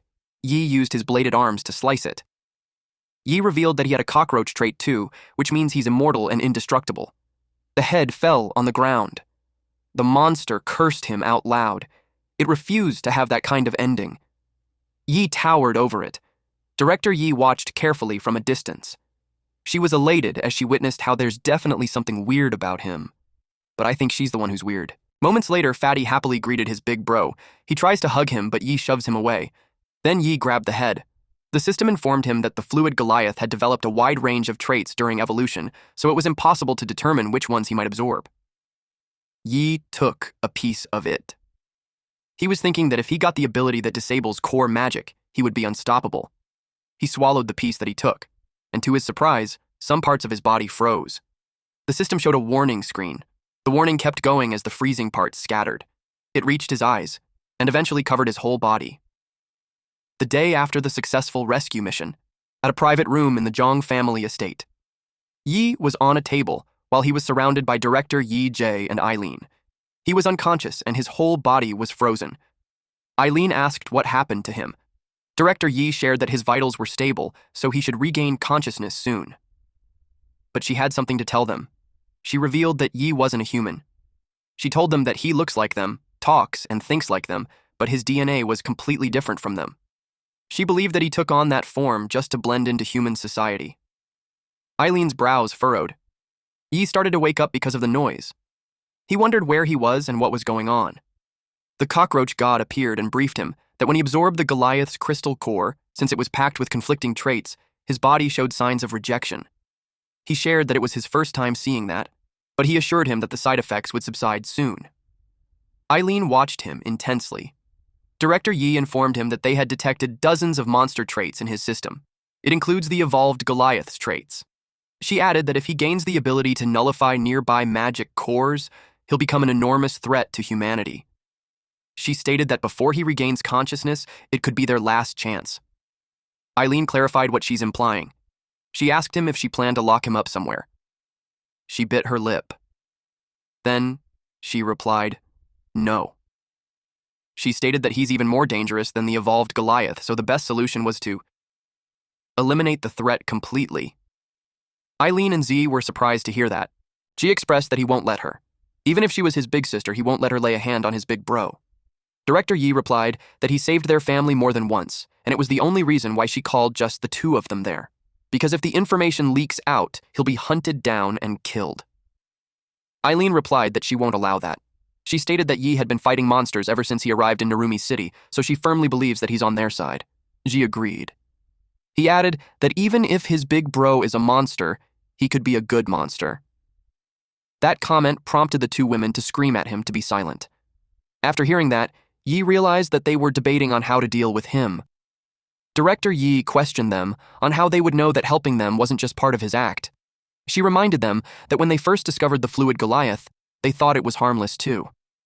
But after it grew, it called on its kind and attacked their base. The children who once took care of it died. Even though it was raised by humans, it destroyed the second largest stronghold outside Narumi City. So she concluded that If they let Yi live and he turns out to be their enemy, tens of thousands of lives in the city would be wiped out just because they hesitated. She insists that he's a monster. Eileen recalled their time together, especially during dangerous times. And during those times, Yi had trusted her. Yi even volunteered to go out on a rescue mission, which made Eileen certain that Yi won't turn on them. She dared Director Yi to do it, but Director Yi just looked down. She eventually pressed the button, and the machine with a pointy needle on top of Yi started to move. It was charging. Director Yi could recall how Yi opened the gate even if it was suicide. Yi happily volunteered to do it. She acknowledges that he saved her life. But remembering the kid fluid Goliath, and how its innocence was a facade, made her biased on her decision since Yi wasn't human, even though he saved her. She wondered if she could really trust him. The machine lit up. Her hand, which was holding the remote, had trembled. Eileen reminded her that Yi helped Ju defeat Tony at the tournament. He also held the wall when they were surrounded by monsters, and when everyone opposed going to the research lab, he was the one who rescued her. She acknowledges that Director Yi was afraid that he might one day become their enemy, but without him, she wouldn't have been alive to speak her doubts. Eileen added that the Director Yi she knew never asks for advice once she made up her mind. So, if she really wanted him dead, there was no reason for her to tell them. She urged her to just admit it. That deep down, she doesn't want to kill him either. She begged her not to do it. She looked down on the remote. She carefully thought about it. Then she tosses the remote. The machine stopped. Zhou was relieved. Eileen lets out the breath she was holding. They were all surprised when they heard Yi thanked them. He got up and thanked them for choosing to trust him. Eileen asked him when he was awake. He replied that he woke up when they started arguing. The ice on his body started to fall, and it revealed that he was naked. He watched Director Yi, but she couldn't look him in the eyes. Then he stated that he can't explain everything now, but begged them to believe in him. He promised never to betray their trust. Eileen reminded everyone that no one can know what was hidden in Yi's body, so from then on, all four of them are accomplices. Suddenly, her phone started ringing. She was informed that something happened, so was summoned to the hospital at once, at Narumi City Hospital. All four of them ran in the lobby. Yi was surprised at what he saw. Gravely injured people were on the lobby floor. An injured one promised his colleague that he'll find someone to change his dressing, so he should just hold on. The man complained that there's no one taking good care of them. Eileen was furious to find the slaughter squad wounded, and they were all in the lobby. She wondered where the medics were. Someone came out of the room and yelled for the medic. The man, who only had a scratch on his face, complained that it was still bleeding, and it hurts like hell. The nurse promised to treat him right away. Then the nurse politely told him to lie down, but the man was rude. Inside the room, there were four men who were playing cards. Yi realized that all the medics were tending to the military. He wondered if they were just going to let those injured slaughter squad members bleed out. Someone called out to Vice Captain Eileen and Director Zhang. Yi whipped his head towards the voice's direction. A military man grabbed the collar of a slaughter squad member who lost both of his arms and a leg. The man scolded him for using the supplies. The military stated that all medical equipment was under military jurisdiction and distribution was managed by the city defense forces. The scene infuriated Yi to the point that his nerves protruded. Director Yi yelled that those supplies were provided by the Zhang family to support the extermination squad. The military didn't care where they came from. They argued that since the supplies were here, the city defense forces had the right to requisition them. He seized everything. The injured man cursed at them. He bit down on his bandage and ripped it off. Then he pointed a knife at the soldiers, ready to fight to the death. The military man couldn't believe he dared to do that. Yi suddenly appeared behind him. Without wasting a second, Yi threw a punch. The soldier slammed into the wall with terrifying force and coughed up blood. The other soldier holding the box of medical supplies froze in shock. Yi stepped in front of him and took the box from his hands. He then handed it to the injured man. The soldier with the bruised cheek accused Yi of trying to rebel. Yi calmly replied that he wasn't even part of the extermination squad. He said he was just a passerby who didn't like the man's face. A giant snake ape arm shot out toward him. Unexpectedly, someone grabbed Yi's arm. Yi was stunned. It was a massive soldier from the military. He was Major General Tabit of the City Defense Forces. With brutal strength, he snapped Yi's arm. The system immediately detected a comminuted fracture. Then Major General Tabit seized Yi by the neck and slammed him to the ground. Eileen rushed forward, but Director Yi blocked her and warned her not to act. This was a trap. If anyone from the squad struck back, it would all explode. Major General Tabit announced that assaulting an on-duty soldier in a military-controlled zone was insurrection. Yi was officially under arrest. Yi clenched his teeth and endured. Meanwhile, at the Narumi City Highest Defense Council, officials discussed the latest status of the city. 2/3 of the developed districts had been damaged. Extermination squad casualties exceeded 50%. One man slammed the table and ordered the report to stop. It was Rhodes. He said they already knew the numbers and refused to waste time. The Abyss crisis was over. So he proposed resuming the selection tournament. Silence filled the screens. Rhodes knew the squad's heavy losses created the perfect chance to embed city defense personnel into their ranks and control them from the ground up. Corey's expression darkened. Rhodes ordered round 2 to be scheduled for tomorrow. Haley was shocked. She objected, saying many competitors were still injured and awaiting treatment, and none of the military representatives had even gone to the front lines. She questioned his decision. Rhodes answered her with a cold glare. Corey stopped her. She tried to speak again, but he cut her off and told her to stop. With no one else objecting, Rhodes announced that the next round would be handled by the city defense forces. Major General Tabit would serve as the examiner for round 2. At the same time, Major General Tabit publicly spoke about his humiliated pupil, Tony, to all of Narumi City. He knew Yi was responsible. He dragged Yi into a military prison interrogation room and hung him upside down. 2 other men were tied up on either side of him. He stayed silent, staring coldly at Tabit.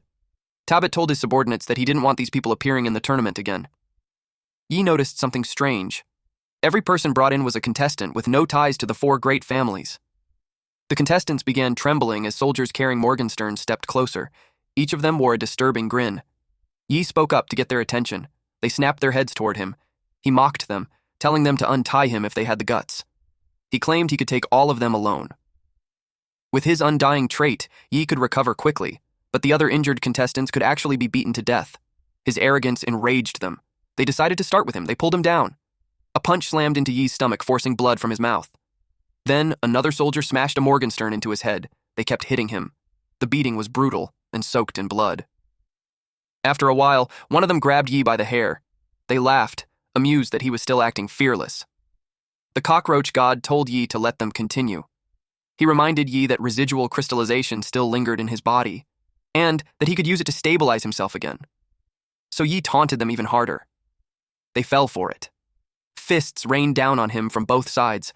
The other contestants watched in horror. They couldn't understand why Yi was risking his life for strangers like them. All they could do was silently hope he endured. Yi kept provoking them. Blood spilled from his mouth. It splattered across a guard's face. One of the guards hesitated, worried they might actually kill him. Yi lowered his head. He made an exaggerated uh-oh expression, realizing he might have scared them into stopping. So he pushed further, mocking them again. They took the bait. Suddenly, the wall was sliced apart. The sharp sound froze everyone in place. As the wall collapsed, 3 figures stepped through the dust. It was Commander Corey, along with Haley and Eileen. They were stunned when they saw the commander. Eileen immediately demanded that everyone be released. A slow clap echoed through the room. It was Major General Tabit. He praised Commander Corey, calling him the strongest awakener, and said that with a single strike, he had broken through the prison's 36-layer alloy gate. Tabit added that people outside liked to accuse the city defense forces of being arrogant and overbearing.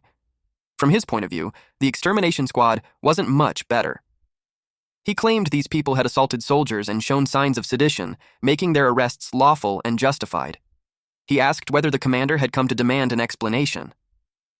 Commander Corey only responded with a cold stare. Major General Tabit casually draped an arm over Corey's shoulder and said the interrogation was finished. It had all been a misunderstanding. As a courtesy, he said, Commander Corey was free to take them away. Eileen and Haley remained on guard.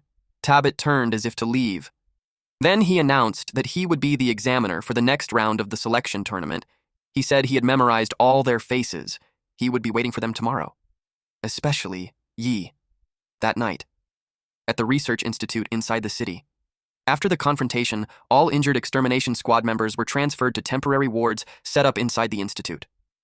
Eileen organized the supplies. She told me to stack the extra medicine that wouldn't fit. Then she sensed something was wrong. When she turned her head, she realized Yi wasn't in his bed. An injured man told her he had just seen Yi head up to the rooftop. A heavy punch slammed into a punching bag. It was Yi venting his anger. Eileen watched him from a distance.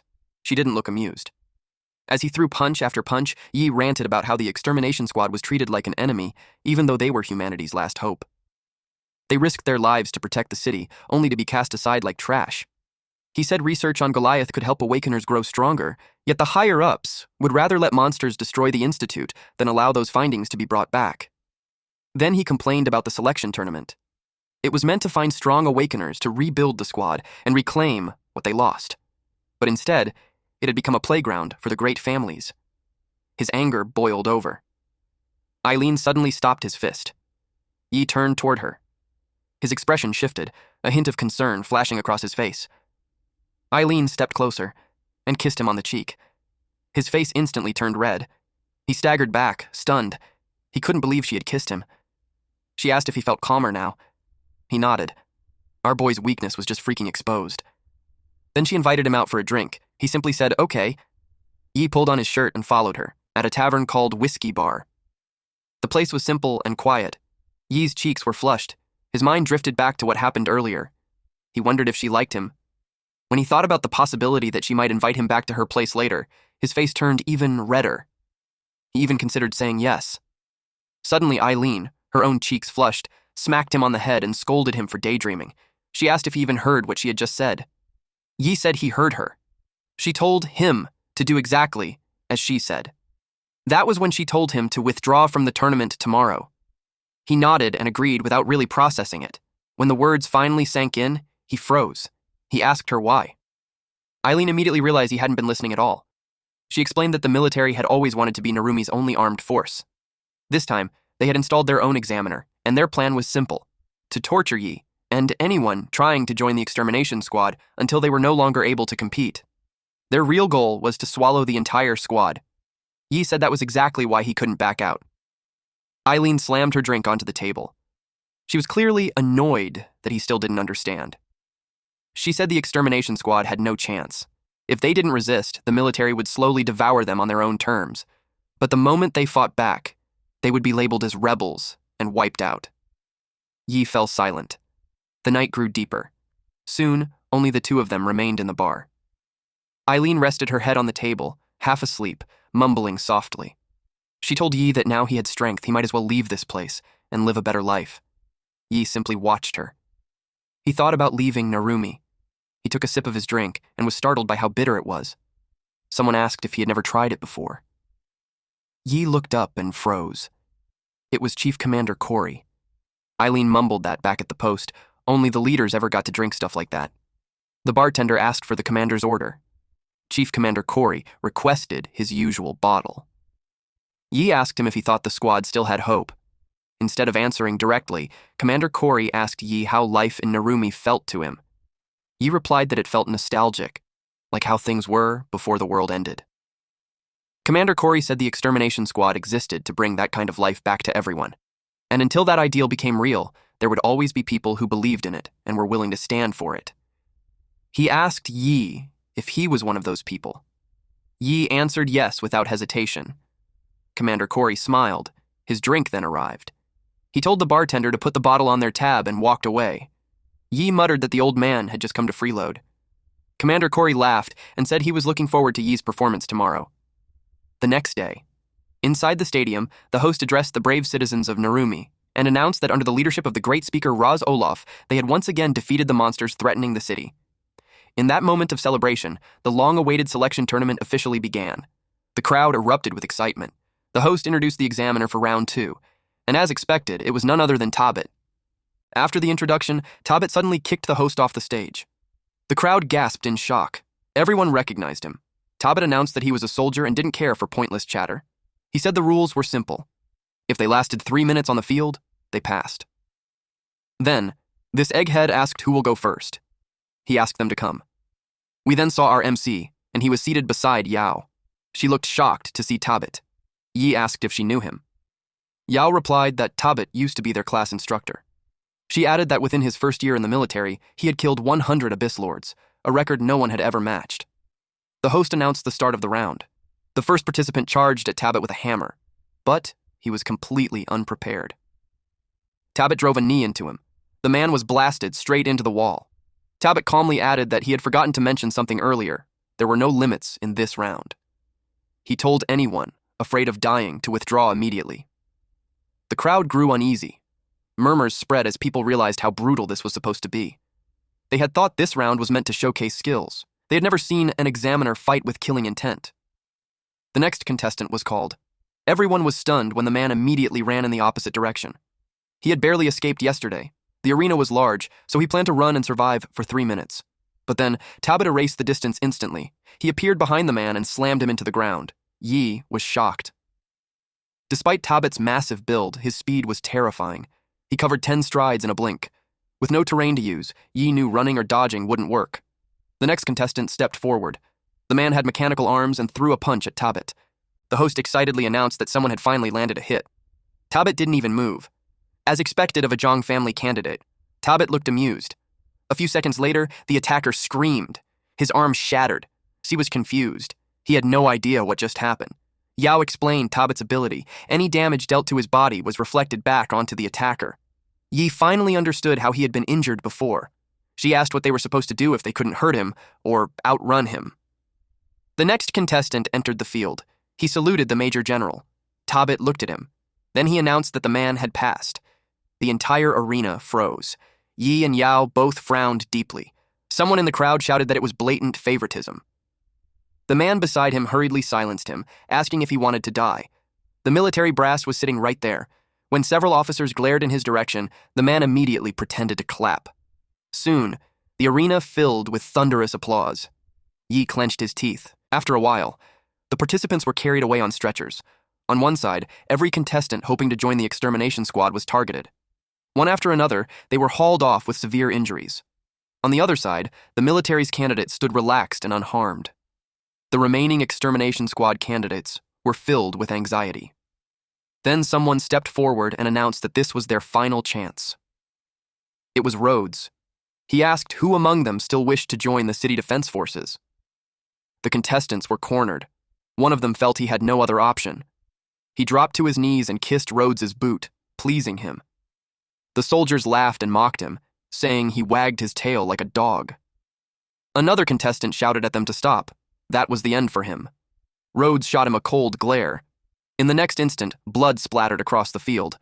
Talbot walked away, leaving the contestant beaten and bleeding. Soon after, contestant number 21 was called.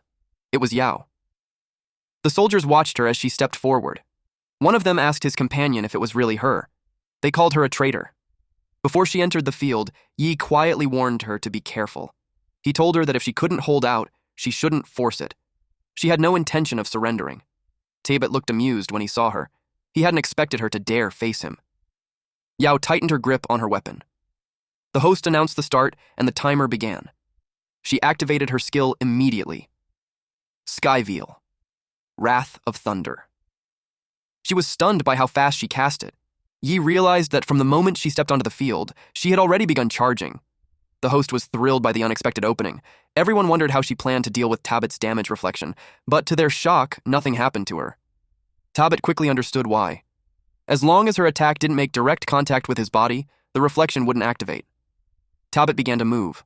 The host wondered if Yao could unleash another strike of that level. But an attack like that alone wouldn't be enough to bring Talbot down. It seemed like she was out of options. Then, Talbot suddenly froze. Electricity surged up from the blood beneath his feet. His body stiffened as paralysis spread through him. Yao had known he would assume she was charging another thunderstrike. That was exactly what she wanted. The ground was soaked with the blood of the contestants Talbot had crushed earlier. She had woven lingering lightning into that blood as a delayed trigger. It was her real follow-up attack. No one expected Yao to layer her strategy like that. Even Talbot sensed how powerful the paralysis was. Yao didn't need to defeat him. She only had to survive for 2 more minutes. Yao and Talbot faced each other from a distance. Faint blue energy surrounded Yao, while Talbot stood rooted in cracked ground, red power spreading beneath his feet. Blood stained the field between them. The host announced that Yao's tactic had succeeded. Examiner Talbot was trapped. Talbot struggled, trying to break free. Yao told him that her victory was built on every contestant he had tortured before her. Their blood, combined with her lightning, had formed the cage trapping him. Even with the strength of a squad captain, she warned him not to think he could escape so easily. She was confident. Even if he broke free from the restraints, she knew she could handle him. Talbot said there was something he had always wanted to ask her face to face. She was already a member of the elite squad, with a brighter future than any of her peers, and yet she chose to betray them. He asked why. Yao thought talking would only waste time, and that worked in her favor. So, she helped him remember what he had done. She recalled a moment from her time at the recruit training ground. She had told the other trainees to stop wasting time and come at her all at once. The men were offended by her words. Feeling insulted, they charged her together. One of them froze when a foot suddenly flashed in front of his face. It belonged to a red-haired woman. It was Yao's close friend, Shen Kei. Yao's eyes widened as Kei joined the fight. Kei leapt forward. She charged straight at another trainee. Her fist slammed into his face. The last trainee standing panicked as his friend crashed down in front of him. Yao glared at him. She punched him. Blood sprang across the area. All three men were down. Yao was exhausted. A hand reached out to her. Kei told her there was only one assessment left and that they had to advance together. She smiled. Yao took her hand. Rain poured during the final assessment. They stood at the center of the arena. Yao felt her heart sink when she realized they had been matched as opponents for the final test to enter the elite squad. Tabit watched them closely. Then he announced the start. They charged at each other at the same time. Lightning clashed against lightning. They were evenly matched. The woman suddenly grabbed Yao by the shoulder. She tried to shove her down, and Yao realized too late that the woman was faster. She knew she was about to lose. Yao braced herself, but her opponent also stopped and nothing happened. When she felt no pain, she opened her eyes. She froze. The red-haired woman was kneeling on the ground. She admitted defeat. Apparently, she had let Yao win on purpose. Tabit watched the scene from afar, his expression dark. He stepped forward and threw a gun onto the ground between them. Both women stared at it in confusion. Tabit said he had forgotten to mention one rule. The real condition to pass the match. They had to kill their opponent. The loser would never get another chance. Yao couldn't believe what she was hearing. Behind them, someone refused to do it. Two candidates dropped their weapons, surrendered, and begged to be released. But then, the military shot them on the spot. Another contestant pleaded for mercy. He was shot in the head. Dread, despair, and terror flooded Yao's face. She stared at the corpses, her body trembling. The red-haired woman demanded to know why they were doing this. Even if they lost, they were still warriors who had fought their way there. Tabit coldly replied that they could either obey orders or die. Yao knew she could never harm the red-haired woman. The soldiers surrounded them and began the countdown. Someone reached down and picked up the gun. Yao froze when she realized it was the red-haired woman. She looked at Yao with a gentle, tender smile. Yao felt betrayed, but she accepted it. She thought this was for the best. The red-haired woman deserved to live, and even if Yao wanted to, she knew she would never have the courage to pull the trigger herself. Then the woman raised the gun and pointed it at her own head. She told Yao to live on. Yao watched as she pulled the trigger. Blood splattered across Yao's face. They were supposed to move forward together. Tabit let out a sigh. He said he was disappointed that Yao was the one who survived. The memory faded. Back in the present, Yao's emotions surged. She accused Tabit of destroying the most precious person in her life. He had forced such a cruel rule, one that made him worse than the monsters they fought. And now, she would take revenge with her own hands. Yao gathered blue energy. Lightning crackled around her body as she tightened her grip on her weapon. Her eyes burned with focus and hatred as she locked onto Tabit. She lifted her weapon. Blue lightning surged up her arm, power exploding outward in a violent burst. Cracks spread along her arm as the energy flooded through it. Lightning ripped through her skin while raw power erupted around her. She stood at the center of the storm, arm raised high as blue lightning radiated in all directions. Energy roared around her body as she unleashed it. Soul beast resonance. Her face twisted with fury. Blue lightning wrapped around her frame, her eyes glowing white as she bared her teeth, completely consumed by power. A massive wave of blue energy tore across the stadium. Lightning shredded the air as it rushed toward Tabit, wrapped in a red aura. Tabit appeared in sharp profile, calm and unreadable. Red energy coiled around him as he watched the incoming attack without a hint of fear. A blinding blue energy sphere slammed into the ground. Lightning exploded, ripping across the field and scattering blood in its wake. From the raging storm, a dragon of blue lightning formed, roaring as it surged forward. The host gasped at the sight of soul beast resonance. When a powerful awakener releases a monster's power through their weapon, it's called soul beast resonance. Their body manifests the traits of the beast itself, a living proof of mastery. Yi watched without blinking. Zhu stared in awe. At the VIP section, Eileen walked toward Commander Corey. She was stunned to learn that Yao's staff was forged from the remains of the Thunder Serpent Kulkulan, the Lord Beast of a B-rank abyss. Commander Corey said that Yao could already fully invoke resonance, meaning her crystal and weapon were in perfect sync. He admitted that even he wouldn't walk away unscathed if he took that attack head-on. If it landed, Tabit would be injured. The Soul Beast gathered energy in its mouth and fired it straight toward Tabit. Tabit's eyes widened. His pupils trembled as the overwhelming power crashed toward him. A blinding flash swallowed everything. Only a faint silhouette remained as a razor-sharp beam of blue light cut through the haze. The energy sphere expanded. The ground exploded apart as debris was hurled into the air under the crushing blue glow. The commentator leaned forward, shouting into the mic as he realized Tabit was fully restrained and had nowhere to dodge. Several soldiers stared upward in panic, faces pale as lightning flashed above them. One of them screamed in alarm. Yi and Jay cheered for Yao. Yao wished Shen Ke could see her. She had finally avenged her. The field was left shattered and smoking. Yao stood at its center as the crowd watched in stunned silence. Then a loud laugh echoed across the stadium. It came from Tabit. Everyone froze, unable to understand how that was possible. Suddenly, people screamed for Yao to look behind her. Tabit was already there. He told her it looked like she had been slacking in her training. Earlier, he had torn through the lightning, restraining him. Then he leapt away, leaving behind an illusion to take the hit. He said it was easy to trick her into using her trump card too early. Yao instantly jumped back. The host shouted that Tabit had reversed the battle in an instant, but Yao's reflexes were sharp too. Lightning surged through her veins, boosting her speed. Only 5 seconds remained. People wondered if she could last until the match ended. For those 5 seconds, Yao believed he would never catch her. But she was wrong. Tabit kicked her mid-move. She coughed up blood. Tabit was faster. And now, he was about to stomp on her. Doflamingo style. Tabit stood over her, fist clenched, red energy pouring off his body. Yao lay on the ground, barely conscious, gasping in pain. He seized her by the neck. Red energy crackled around his arm as her face twisted in agony, her breath instantly cut off. He lifted her into the air by the throat, red aura flaring violently as he mocked her, completely crushing any resistance. He countered her attack, forcing her own power to rebound straight back at her. When she finally lost consciousness, he let go and dropped her to the ground. She had been only 1 second away from advancing. That was when everyone understood the truth. It wasn't just close-range attacks. Tabit could reflect long-range elemental attacks, too. His ability was a terrifying, all-encompassing counter. They wondered if anyone could actually defeat him. Tabit raised his foot and told everyone to watch carefully, to witness the fate of a traitor. The spectators froze. Faces went pale, sweat breaking out as the situation turned deadly serious.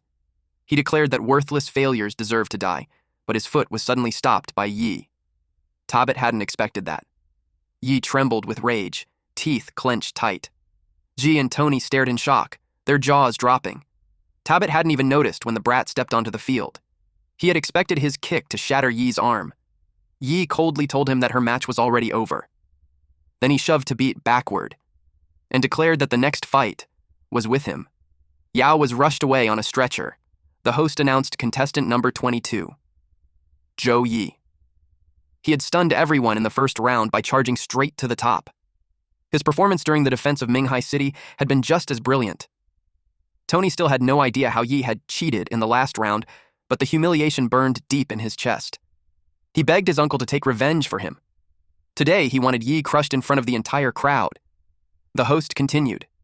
Both Yi and the other contestants had been eliminated and detained by Tabit yesterday, only released on the morning of the tournament. And, recently, Yao had fought alongside Yi during the rescue mission at Institute 12. This was no longer just a match. It was personal. Neither side intended to back down. Would another challenger fall under Tabit's hand? Or would Yi defeat the examiner and advance, creating yet another miracle? Tony could barely contain his excitement. The host announced the start of the match. Yi leaned forward, ready to explode into motion. He struck first. The host wondered if he could break through Tabit's counter-defense. Tabit caught Yi's fist with one hand. A wave of gasps swept through the crowd. Yi wasn't using any abilities. He was challenging Tabit in pure hand-to-hand combat. Tabit tightened his grip. Yi's attack reflected back onto him. Everyone held their breath. They wanted to see how Yi would deal with it. Then Yi was punched hard in the gut. Tabit sneered and asked if Yi really thought no one had ever tried that trick on him before. Every single one of them had failed. Yi punched back. His fist landed squarely on Tabit's face. Tabit calmly asked if he even understood why no one had ever succeeded. The counter activated, and blood spilled from Yi's face. Tabit shouted that everyone failed because idiots like him never learned grade school math. He explained that fighting him hand-to-hand meant that while Yi was crushed by the counter, he was also being hit by his own strength. Yi tried to punch again. Tabit continued, saying Yi was being beaten by both him and himself. There was no possible way for him to win. Their fists kept colliding. Yi endured it and kept fighting. The host announced that Yi's body was taking massive damage.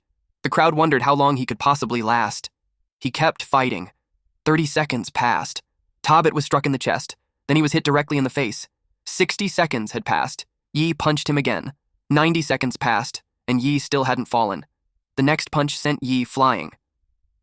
While Yi was still in midair, Tabit followed up. He raised his leg to kick. Yi slammed into the ground with a thunderous crash, shattering the surface beneath him. Eileen asked what Yi was doing, letting himself be pushed this far. Commander Corey told her not to panic. He was certain it wasn't over yet. Tabit looked down into the crater. Yi lay at the bottom. Tabit admitted that he admired his endurance. He turned away, saying endurance alone would never be enough to defeat him. The host wondered if this was the end for Yi. But then Yi climbed out of the pit. Tabit froze. He had made it out. Gasping for breath, Yi still stood tall. Tabit couldn't believe he was still standing. Yi had used recover. That made Tabit wonder how he could heal so quickly. Yi noticed something. Tabit's body was covered in bruises. He admitted that the counter was annoying, but Tabit still bled like anyone else, and if they had more time, Yi would keep pounding him until he hit the dirt. The realization hit everyone. Yi's strategy was clear. He was relying on recovery far beyond human limits, dragging the fight out until time ran out. Tabit's full-power strikes couldn't finish him, and now the balance was starting to tilt toward Yi. Tabit scoffed and told Yi to save his words for after he lost. A powerful aura exploded from his body. Yi watched him closely. Tabit activated Beast Resonance. Tabit's veins bulged as crackling energy surged through his body.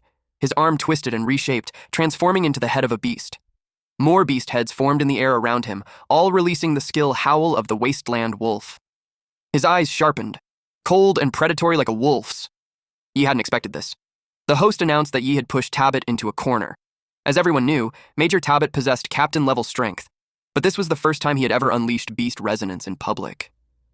The power was overwhelming. The aura swept into the crowd, injuring spectators. Some were poisoned, while others clutched their bodies in severe pain. Commander Corey commented that compared to Tabit, Yao's Beast Resonance was nothing more than an empty shell.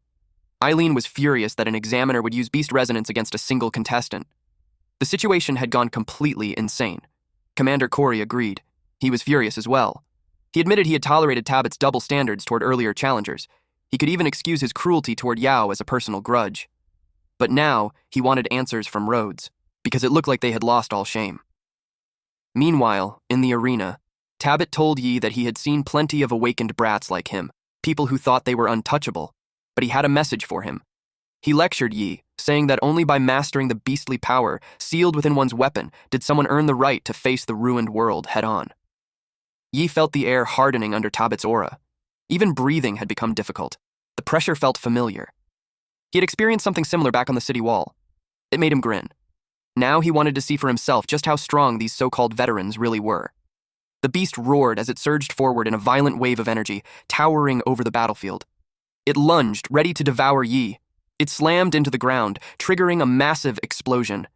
Yi leapt away from the chaos. But it was too fast. He activated dynamic vision. Even with enhanced sight, he could barely track its movements. Two beasts charged at him. Yi ran as fast as he could. Tabit declared that his strength came from the wasteland hellwolf. Once it locked onto prey, it would hunt until the target was dead. Yi kept running. Then he suddenly stopped. He turned and threw a punch at the beast. His fist connected and shattered the beast's head. For a moment, hope surged through him. But the next attack came instantly. Shards pierced his body from multiple directions. The shattered pieces of the beast flew toward the other one, and it grew even stronger. Yi was once again being hunted, and in such a confined space, there was no way to dodge forever. Then he noticed Tabit. Tabit had switched to ranged attacks. Yi realized Tabit's weak point was now his main body, so he charged straight at him. Tabit didn't move. He simply watched. Yi kicked him in the chest. The result was disastrous. Yi's leg snapped. He hadn't expected the counter, and it was even stronger than his own strike. Tabit's beast arm formed into a sword as he charged forward and drove it straight into Yi's chest. Yi coughed violently, blood spilling from his mouth. Tabit drove the blade straight through Yi's body in one clean motion, lifting him off the ground as red energy exploded outward. Tabit hurled Yi to the ground. Red energy flashed as the impact shattered the arena floor. He said that, like all the fools before him, Yi thought simple tricks could beat him. But after resonance, his power increased tenfold. Every attack was returned with double strength. The beast lunged and tore into Yi. Tabit remarked that Yi's absurd recovery was a real problem. Still, it would be humiliating for an examiner to go lethal against a contestant. His sword began to charge with power, because his next strike was meant to end it. Yi struggled weakly. Tony was thrilled, convinced Yi was finally meeting his end. She couldn't bear to watch and covered his eyes. Eileen screamed, "No!" Tabit activated Wolf Howl Severance. Yi's eyes widened. The arena erupted. The host was completely stunned. The explosion was massive, towering high and spreading wide. The audience screamed in fear. Eileen turned pale. Before her was a deep trench carved into the ground. Tabit stood there, expression cold and serious.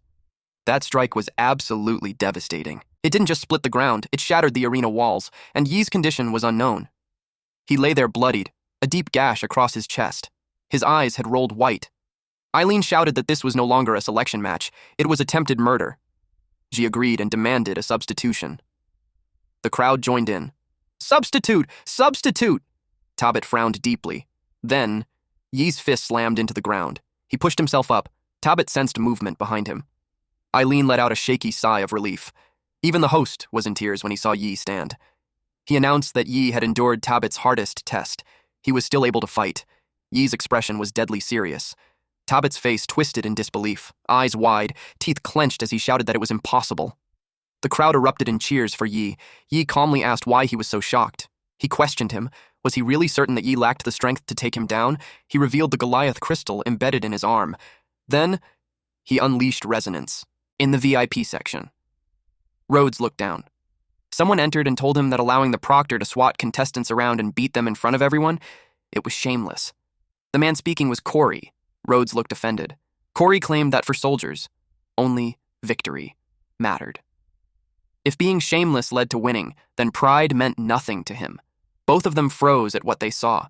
Yi had grown massive black wings. Yi lit up with excitement when he saw them. He wondered when Yi learned that ability. Someone walked over and explained that Yi had obtained the Goliath crystal while rescuing her in the lab basement. Yi smiled, relieved to see his sister safe. Zhongyi knew that revealing his full monster transformation would raise too many questions. To hide it, he mimicked Soul Beast resonance as a disguise. It was a clever workaround. Time ran out, yet Yi still hadn't knocked Tabit down. He wanted to keep fighting, so he asked Tabit if he would accept a duel. Tabit burst out laughing. He mocked Yi, saying he had never seen anyone use a trash E-rank abyss creature like the white-tailed ptarmigan as a Soul Beast weapon. He sneered that it was probably the strongest thing Yi could summon. He warned the kid that from now on, there would be no rules. This would be a fight to the death. Tabit unleashed a raging tornado, with his beast leading the charge. Yi spread his wings and flew away. He circled above it. Then he dove straight toward Tabit. Tabit slashed at him, but Yi leapt upward. He stayed suspended in the air. The host admitted he never expected Yi's Soul Beast resonance to grant flight. Since Minghai City was founded, fewer than 10 Awakeners had ever taken to the skies. One soldier panicked when he saw Yi airborne, thinking there was no way to fight him. Tony snapped at him for losing his nerve. He reminded him that the Abyss had plenty of flying monsters. Flight alone wouldn't defeat his uncle. Tabit ordered his beasts to pursue Yi. They surrounded him. Yi grinned. He grabbed both beasts and hurled them away, straight toward Tony and the other soldiers. Tony shouted, "What the hell?" just before the explosion. He crashed to the ground, badly injured. Several teeth were gone, and he could barely open his left eye. Eileen praised Yi for the clean hit.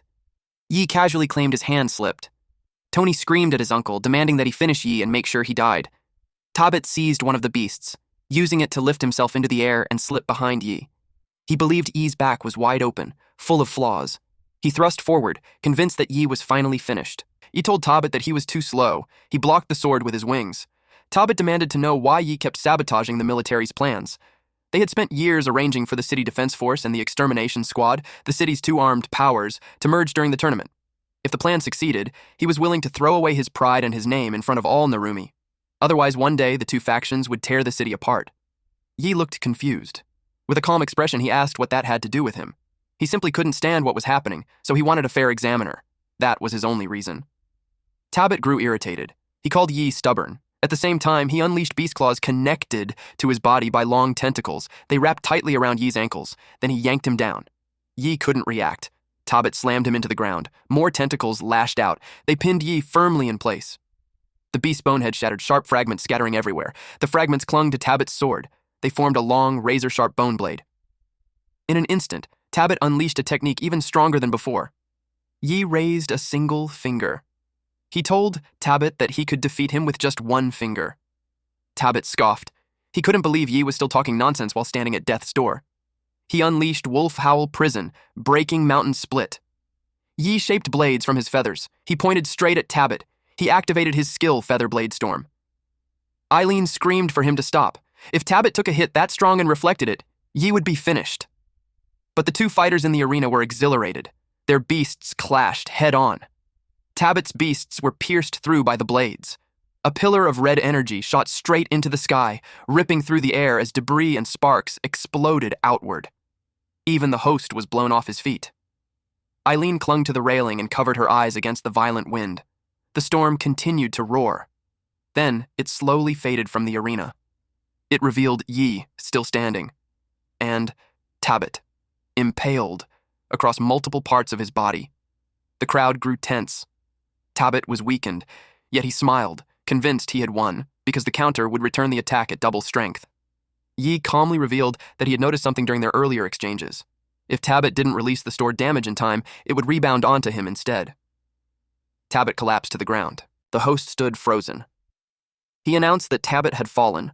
No one could believe that the man known as the 100 Ghost Slayer had actually lost. He told the audience they had just witnessed a historic moment. A contestant had defeated a proctor in the selection trials. He urged everyone to join him in announcing the winner.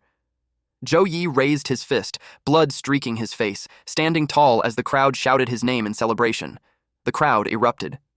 Yi's victory unleashed months of pent-up anger and frustration across the stands. Amid the deafening cheers, Tabit was stripped of his examiner status. At the exit tunnel, Yi endured his injuries, especially the deep cut across his chest. The system detected overcharge, halving his recovery rate. Yao couldn't fully monster shift into fighter form in front of that many people, so Yi copied Yao and Tabit, triggering resonance through the crystal. The backlash was brutal. There was no way he could use it again anytime soon. He froze when someone suddenly appeared. It was Eileen. She rushed forward and hugged him tightly. She admitted she never thought he would actually beat Tabit. She congratulated him. He blushed, completely speechless, her chest pressed against him. His nose started bleeding. She noticed, and slapped him. He stared at her, confused.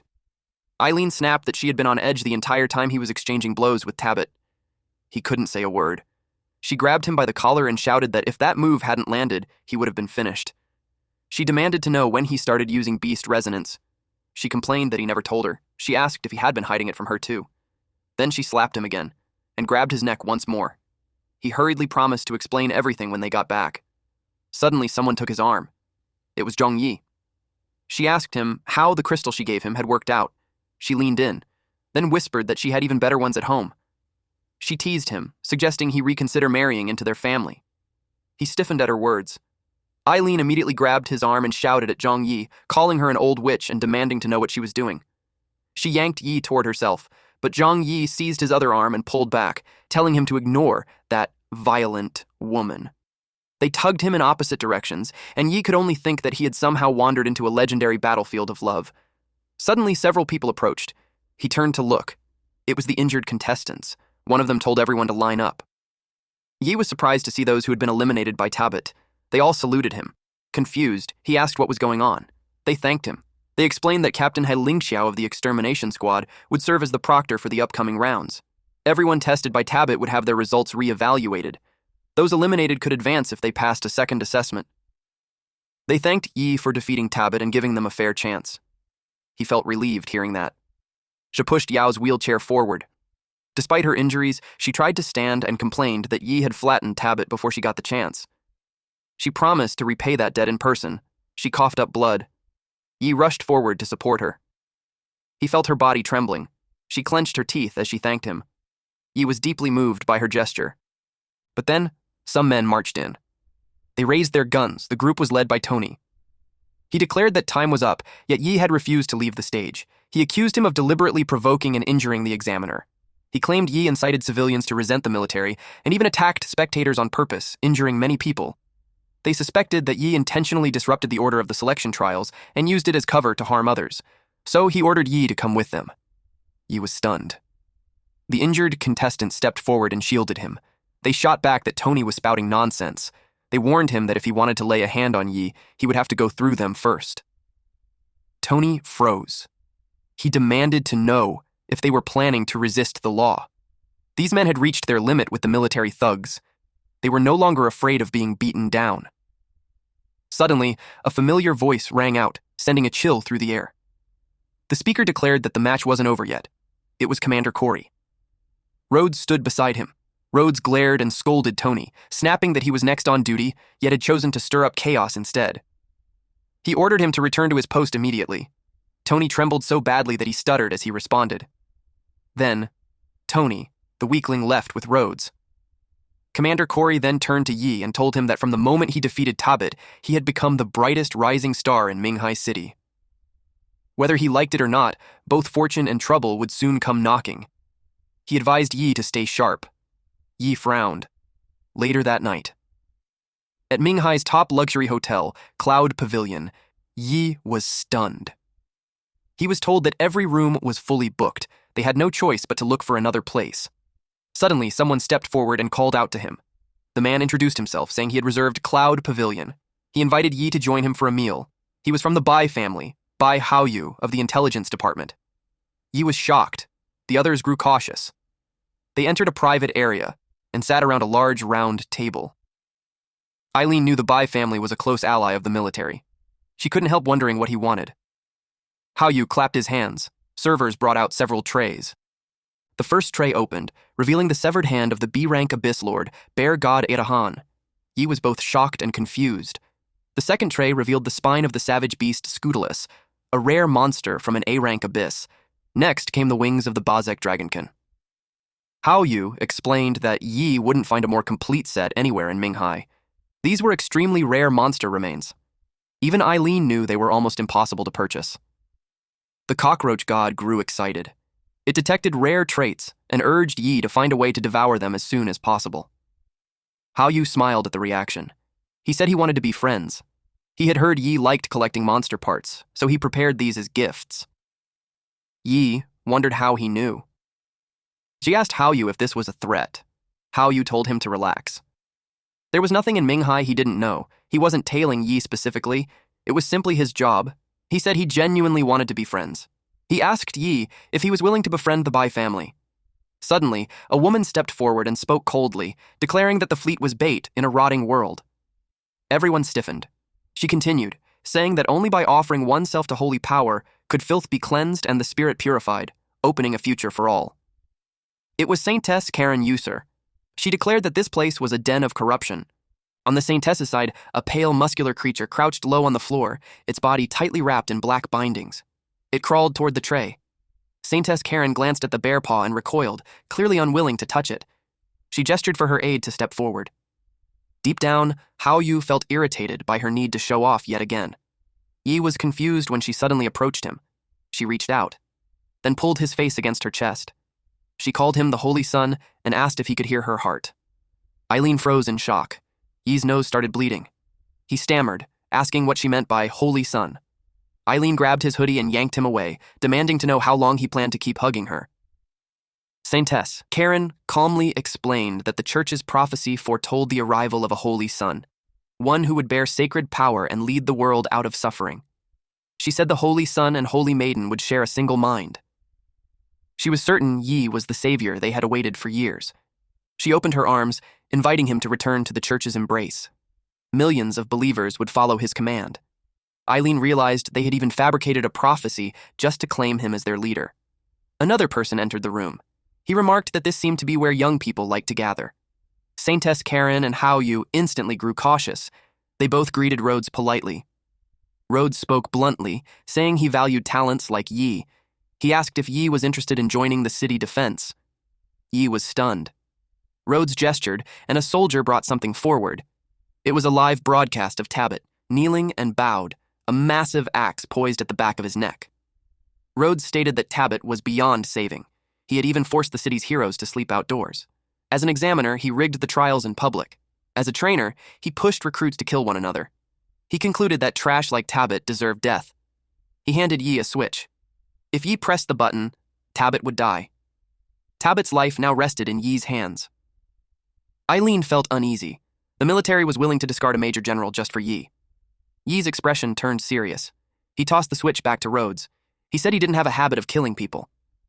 Rhodes laughed. He liked Yi even more for being a decent man. He sincerely said he wanted Yi on their side. He promised to elevate him as the leader of his generation and called him the hero of Minghai City. The word hero visibly struck Yi. Eileen worried that he might be tempted. Now Yi stood at the center of attention, with all three great powers trying to claim him. Eileen reminded herself not to force her own bias onto Yi or make him reject all three at once. As long as it wasn't the military, she could accept it. Yi raised his hand. Rhodes felt confident. In his mind, Yi was about to make the correct choice. A smart man always knew what to choose. But Rhodes was mistaken.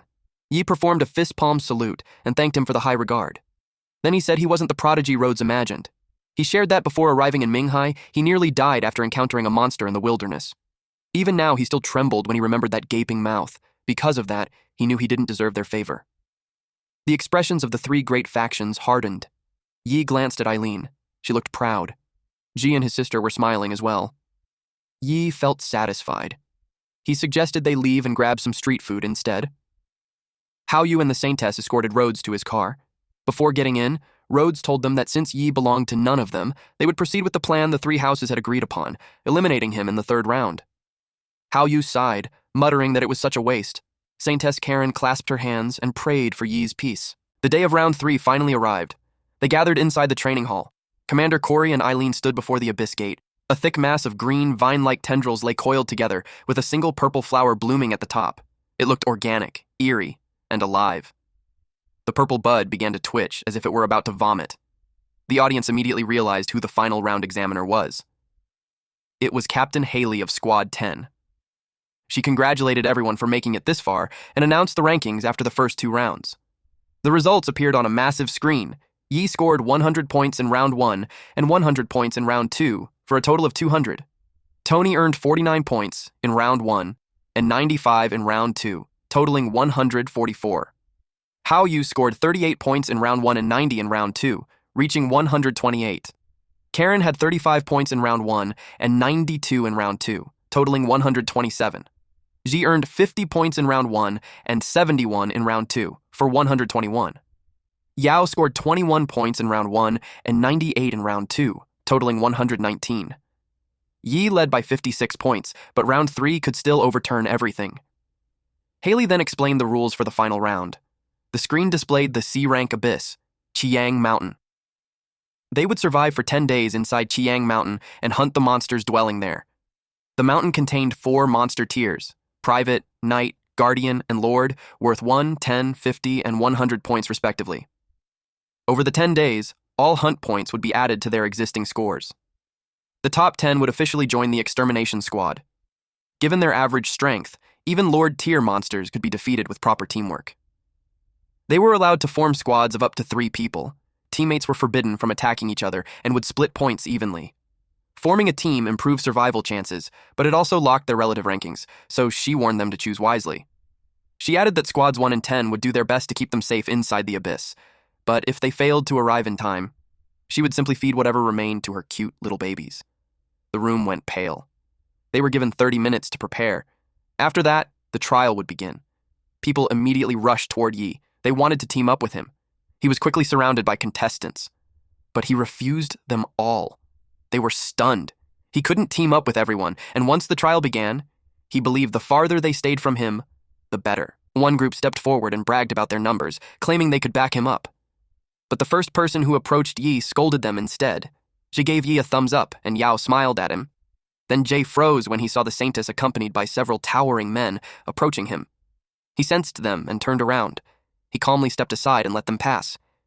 He asked Yao if she felt it too. She admitted it wasn't just a feeling, she was certain. The military was determined to take the title this year. If they eliminated Yi, Tony would become the champion. Yi fell silent. On top of that, they had humiliated the military publicly in the previous round. There was no way they would let that go. Yi had expected this. After rejecting all three great powers that night, if they couldn't remove him outside the arena, they would definitely target him during the exam. She asked what they should do now. Nearly half the field was filled with their people. It felt like 3 against an entire mob. Yi told him not to rush. Hao Yu suddenly called out to him. Just as Hao Yu expected, the 3 of them had already formed a team. He reminded Yi that he wasn't the only one capable of soul beast resonance. He revealed that the 3 great families were prepared to unite against him, making victory impossible. He admitted that his offer of friendship had been genuine. If Yi withdrew now, the offer would still stand. Yi thanked him. But he added that he had heard no one had ever taken first place in all 3 rounds, so he wanted to be the first. Someone wearing a red cape walked past them. Yi sensed that the man's power was on par with Tabit. The man glared at Yi and accused him of being ungrateful. He said young Master Hao Yu was taking the blame from his own family just to give Yi one last chance, yet Yi still refused it. Hao Yu stopped him, saying that was enough. Since Yi insisted on walking a dead-end road all the way to the end, all he could do now was wish him luck. Yi returned his gaze without a word. The preparation time ended. The contestants were instructed to check their monitoring bands and confirm they were functioning properly. After that, they were to enter in order based on their squad's total scores. Round 3 of the selection trials officially began. Yi, Yao, and Zhe entered first. Someone suddenly shouted, "Hey!" Yi turned his head. It was Tony. Tony silently mouthed the words, "You're dead." Yi immediately understood that they were now everyone's target. He told Yao and Zhe that once they entered, they would stick to the plan and find a hideout first. He believed a mountain that vast would be impossible to fully sweep in a short time. They stepped into the portal and arrived inside the Qiang mountain abyss. The next batch of contestants followed. They were the representatives of the 3 great families. Tony gathered his men and confirmed everyone was present. The combined forces of the 3 families lined up as he spoke. He warned them that Yi was not easy to deal with and that they had to go all out. This operation would determine which of the 3 houses stood on top. Any grudges would be settled after Yi was eliminated. Until then, no one was allowed to steal monster points. He ordered them to begin the hunt for Yi. One of the military members activated trial-seeking tree roots. At the same time, a man pulled back his hood, revealing pointed ears. He pressed them against the ground and listened while Hao Yu's forces spread out. A member of the Saintess's faction activated blood-forged tracking. He declared that sinners could never hide. He dripped blood into a strange dish and used it as a compass. Tony was confident. With the combined tracking techniques of the 3 houses, Yi would not escape. He expected to find him quickly. Suddenly, one of the military men stiffened. Through his vines, he detected Yi. Tony immediately demanded his location. The man reported frantically that Yi seemed to be right nearby. Tony was stunned. A voice spoke from above. Tony looked up. Yi was sitting casually on a tree branch. He revealed himself openly, staring down at them like fools. The representatives of the 3 families were shocked. Tony exploded in rage. He shouted that Yi had the nerve to taunt them instead of hiding. He ordered everyone to attack and kill him. Yi remained where he was, calmly waiting. A grin spread across his face. Then came the explosion. From a distance, Ji and Yao saw it happen. They worried about Yi. But everything was unfolding exactly as planned, not long ago. Yi knew they were clearly planning to eliminate them inside the abyss, so he told his teammates to split up and head in different directions while he stayed behind to hold the enemy off. She panicked at the idea of Yi going alone, but Yi insisted they follow his orders. Against the 3 great houses, whether it was one of him or all 3 together made no difference. While he drew their attention, he wanted the other 2 to farm points. Someone killed a bird-like monster. It was Zhe. Tears streamed down his face as he admitted he never expected Yi to risk his own score just to fight the 3 great houses head-on and leave them a chance at the title. He swore to follow Yi for life. Others nearby were moved to tears as well. They admired Yi for what he had done. Before entering the trial, they believed they had 0 chance of reaching the top 10. They pushed themselves harder. They needed to kill more monsters and earn more points. They refused to waste Yi's goodwill. Lightning crashed down. Yao struck a massive ape monster. It slammed face first into the ground. The participants behind her finally understood how to rack up points. Yet Yao couldn't stop worrying about Yi. She recalled all the times he had helped her. That made her wonder if he liked her. But she also knew how close he was to Vice Captain Eileen and Zhang Yi. Her heart fluttered at the thought that he might be trying to keep her as a secret fling. Now she wondered how she could ever repay such a huge favor. Around her, other participants also felt indebted to Yi. They hadn't even spoken to him yet. One woman even thought about offering herself as repayment and wondered if Yi already had a girlfriend. Yao overheard them. She snapped at them, telling them to focus on the fight. They stared at her, confused by her sudden reaction. Meanwhile, someone was moving at high speed. It was Yi. He flew through the terrain while Tony and the others chased after him. Tony shouted that Yi's soul beast resonance would eventually run out, so they just needed to stay on him. One of the military men reported that Yao and Jay had already surpassed Tony's score. Tony dismissed it immediately. As long as they killed Yi, they would still have plenty of time to clean up the rest. Yi heard everything. He found it amusing, because he wasn't just buying time. With enemies constantly around him, he wasn't as agile as when moving alone, which meant he couldn't execute the next phase yet. An ape monster suddenly blocked his path. More monsters emerged. There was something they didn't know. Yi had the ability to hide in the middle of a monster herd. He burst out of the forest and rushed toward the shoreline, where a massive group of monsters had gathered. Carabao-like beasts stood by the lake, drinking water. The soldiers chasing him panicked. They quickly reported to Tony that a herd of spineback dromedaries was ahead. Yi had deliberately led them straight into it. Tony grew irritated, annoyed by his men's fear. He reminded them they had the advantage in numbers. Yi transformed, taking on a serpent ape form covered in thick fur with a heavy horn spike. He slipped seamlessly into the herd. Tony and his men stopped at the edge of the monsters. Tony's fury boiled over. Yi was still hiding.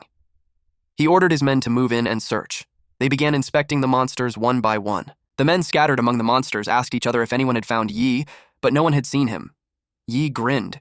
He decided to stir things up. He drove his claws deep into a monster's body, forcing it to let out a deafening roar. The other monsters responded with roars of their own. The soldiers panicked as the spinebacks began to lose control. Tony shouted orders for them to kill everything in sight so they could snag some points as well. But to his shock, even more monsters were hiding in the darkness. Apes and birds emerged one after another. They closed in from all sides. The monsters, including the spinebacks, advanced together. Tony yelled at his men not to let a single beast escape. They needed to kill them all and take the points. The battlefield descended into chaos as contestants fought desperately. Tony stabbed an ape and lifted its massive body with one arm. He shouted for everyone to finish quickly so Yi wouldn't get too far.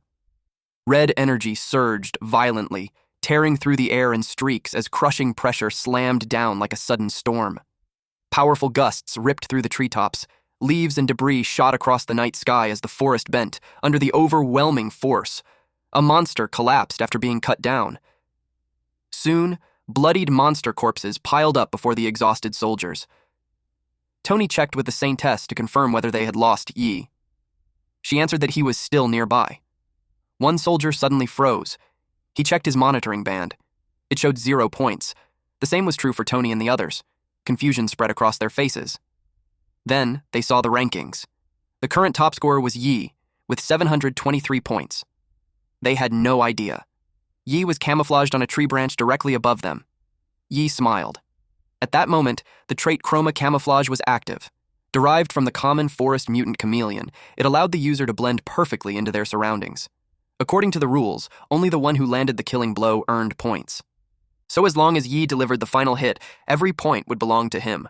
Earlier, he had released Little Fatty and ordered it to finish off every dying monster. Little Fatty tore into the weakened beasts, killing them one by one, and Yi quietly harvested all the free points. Meanwhile, Hao Yu crouched down and examined the monster corpses.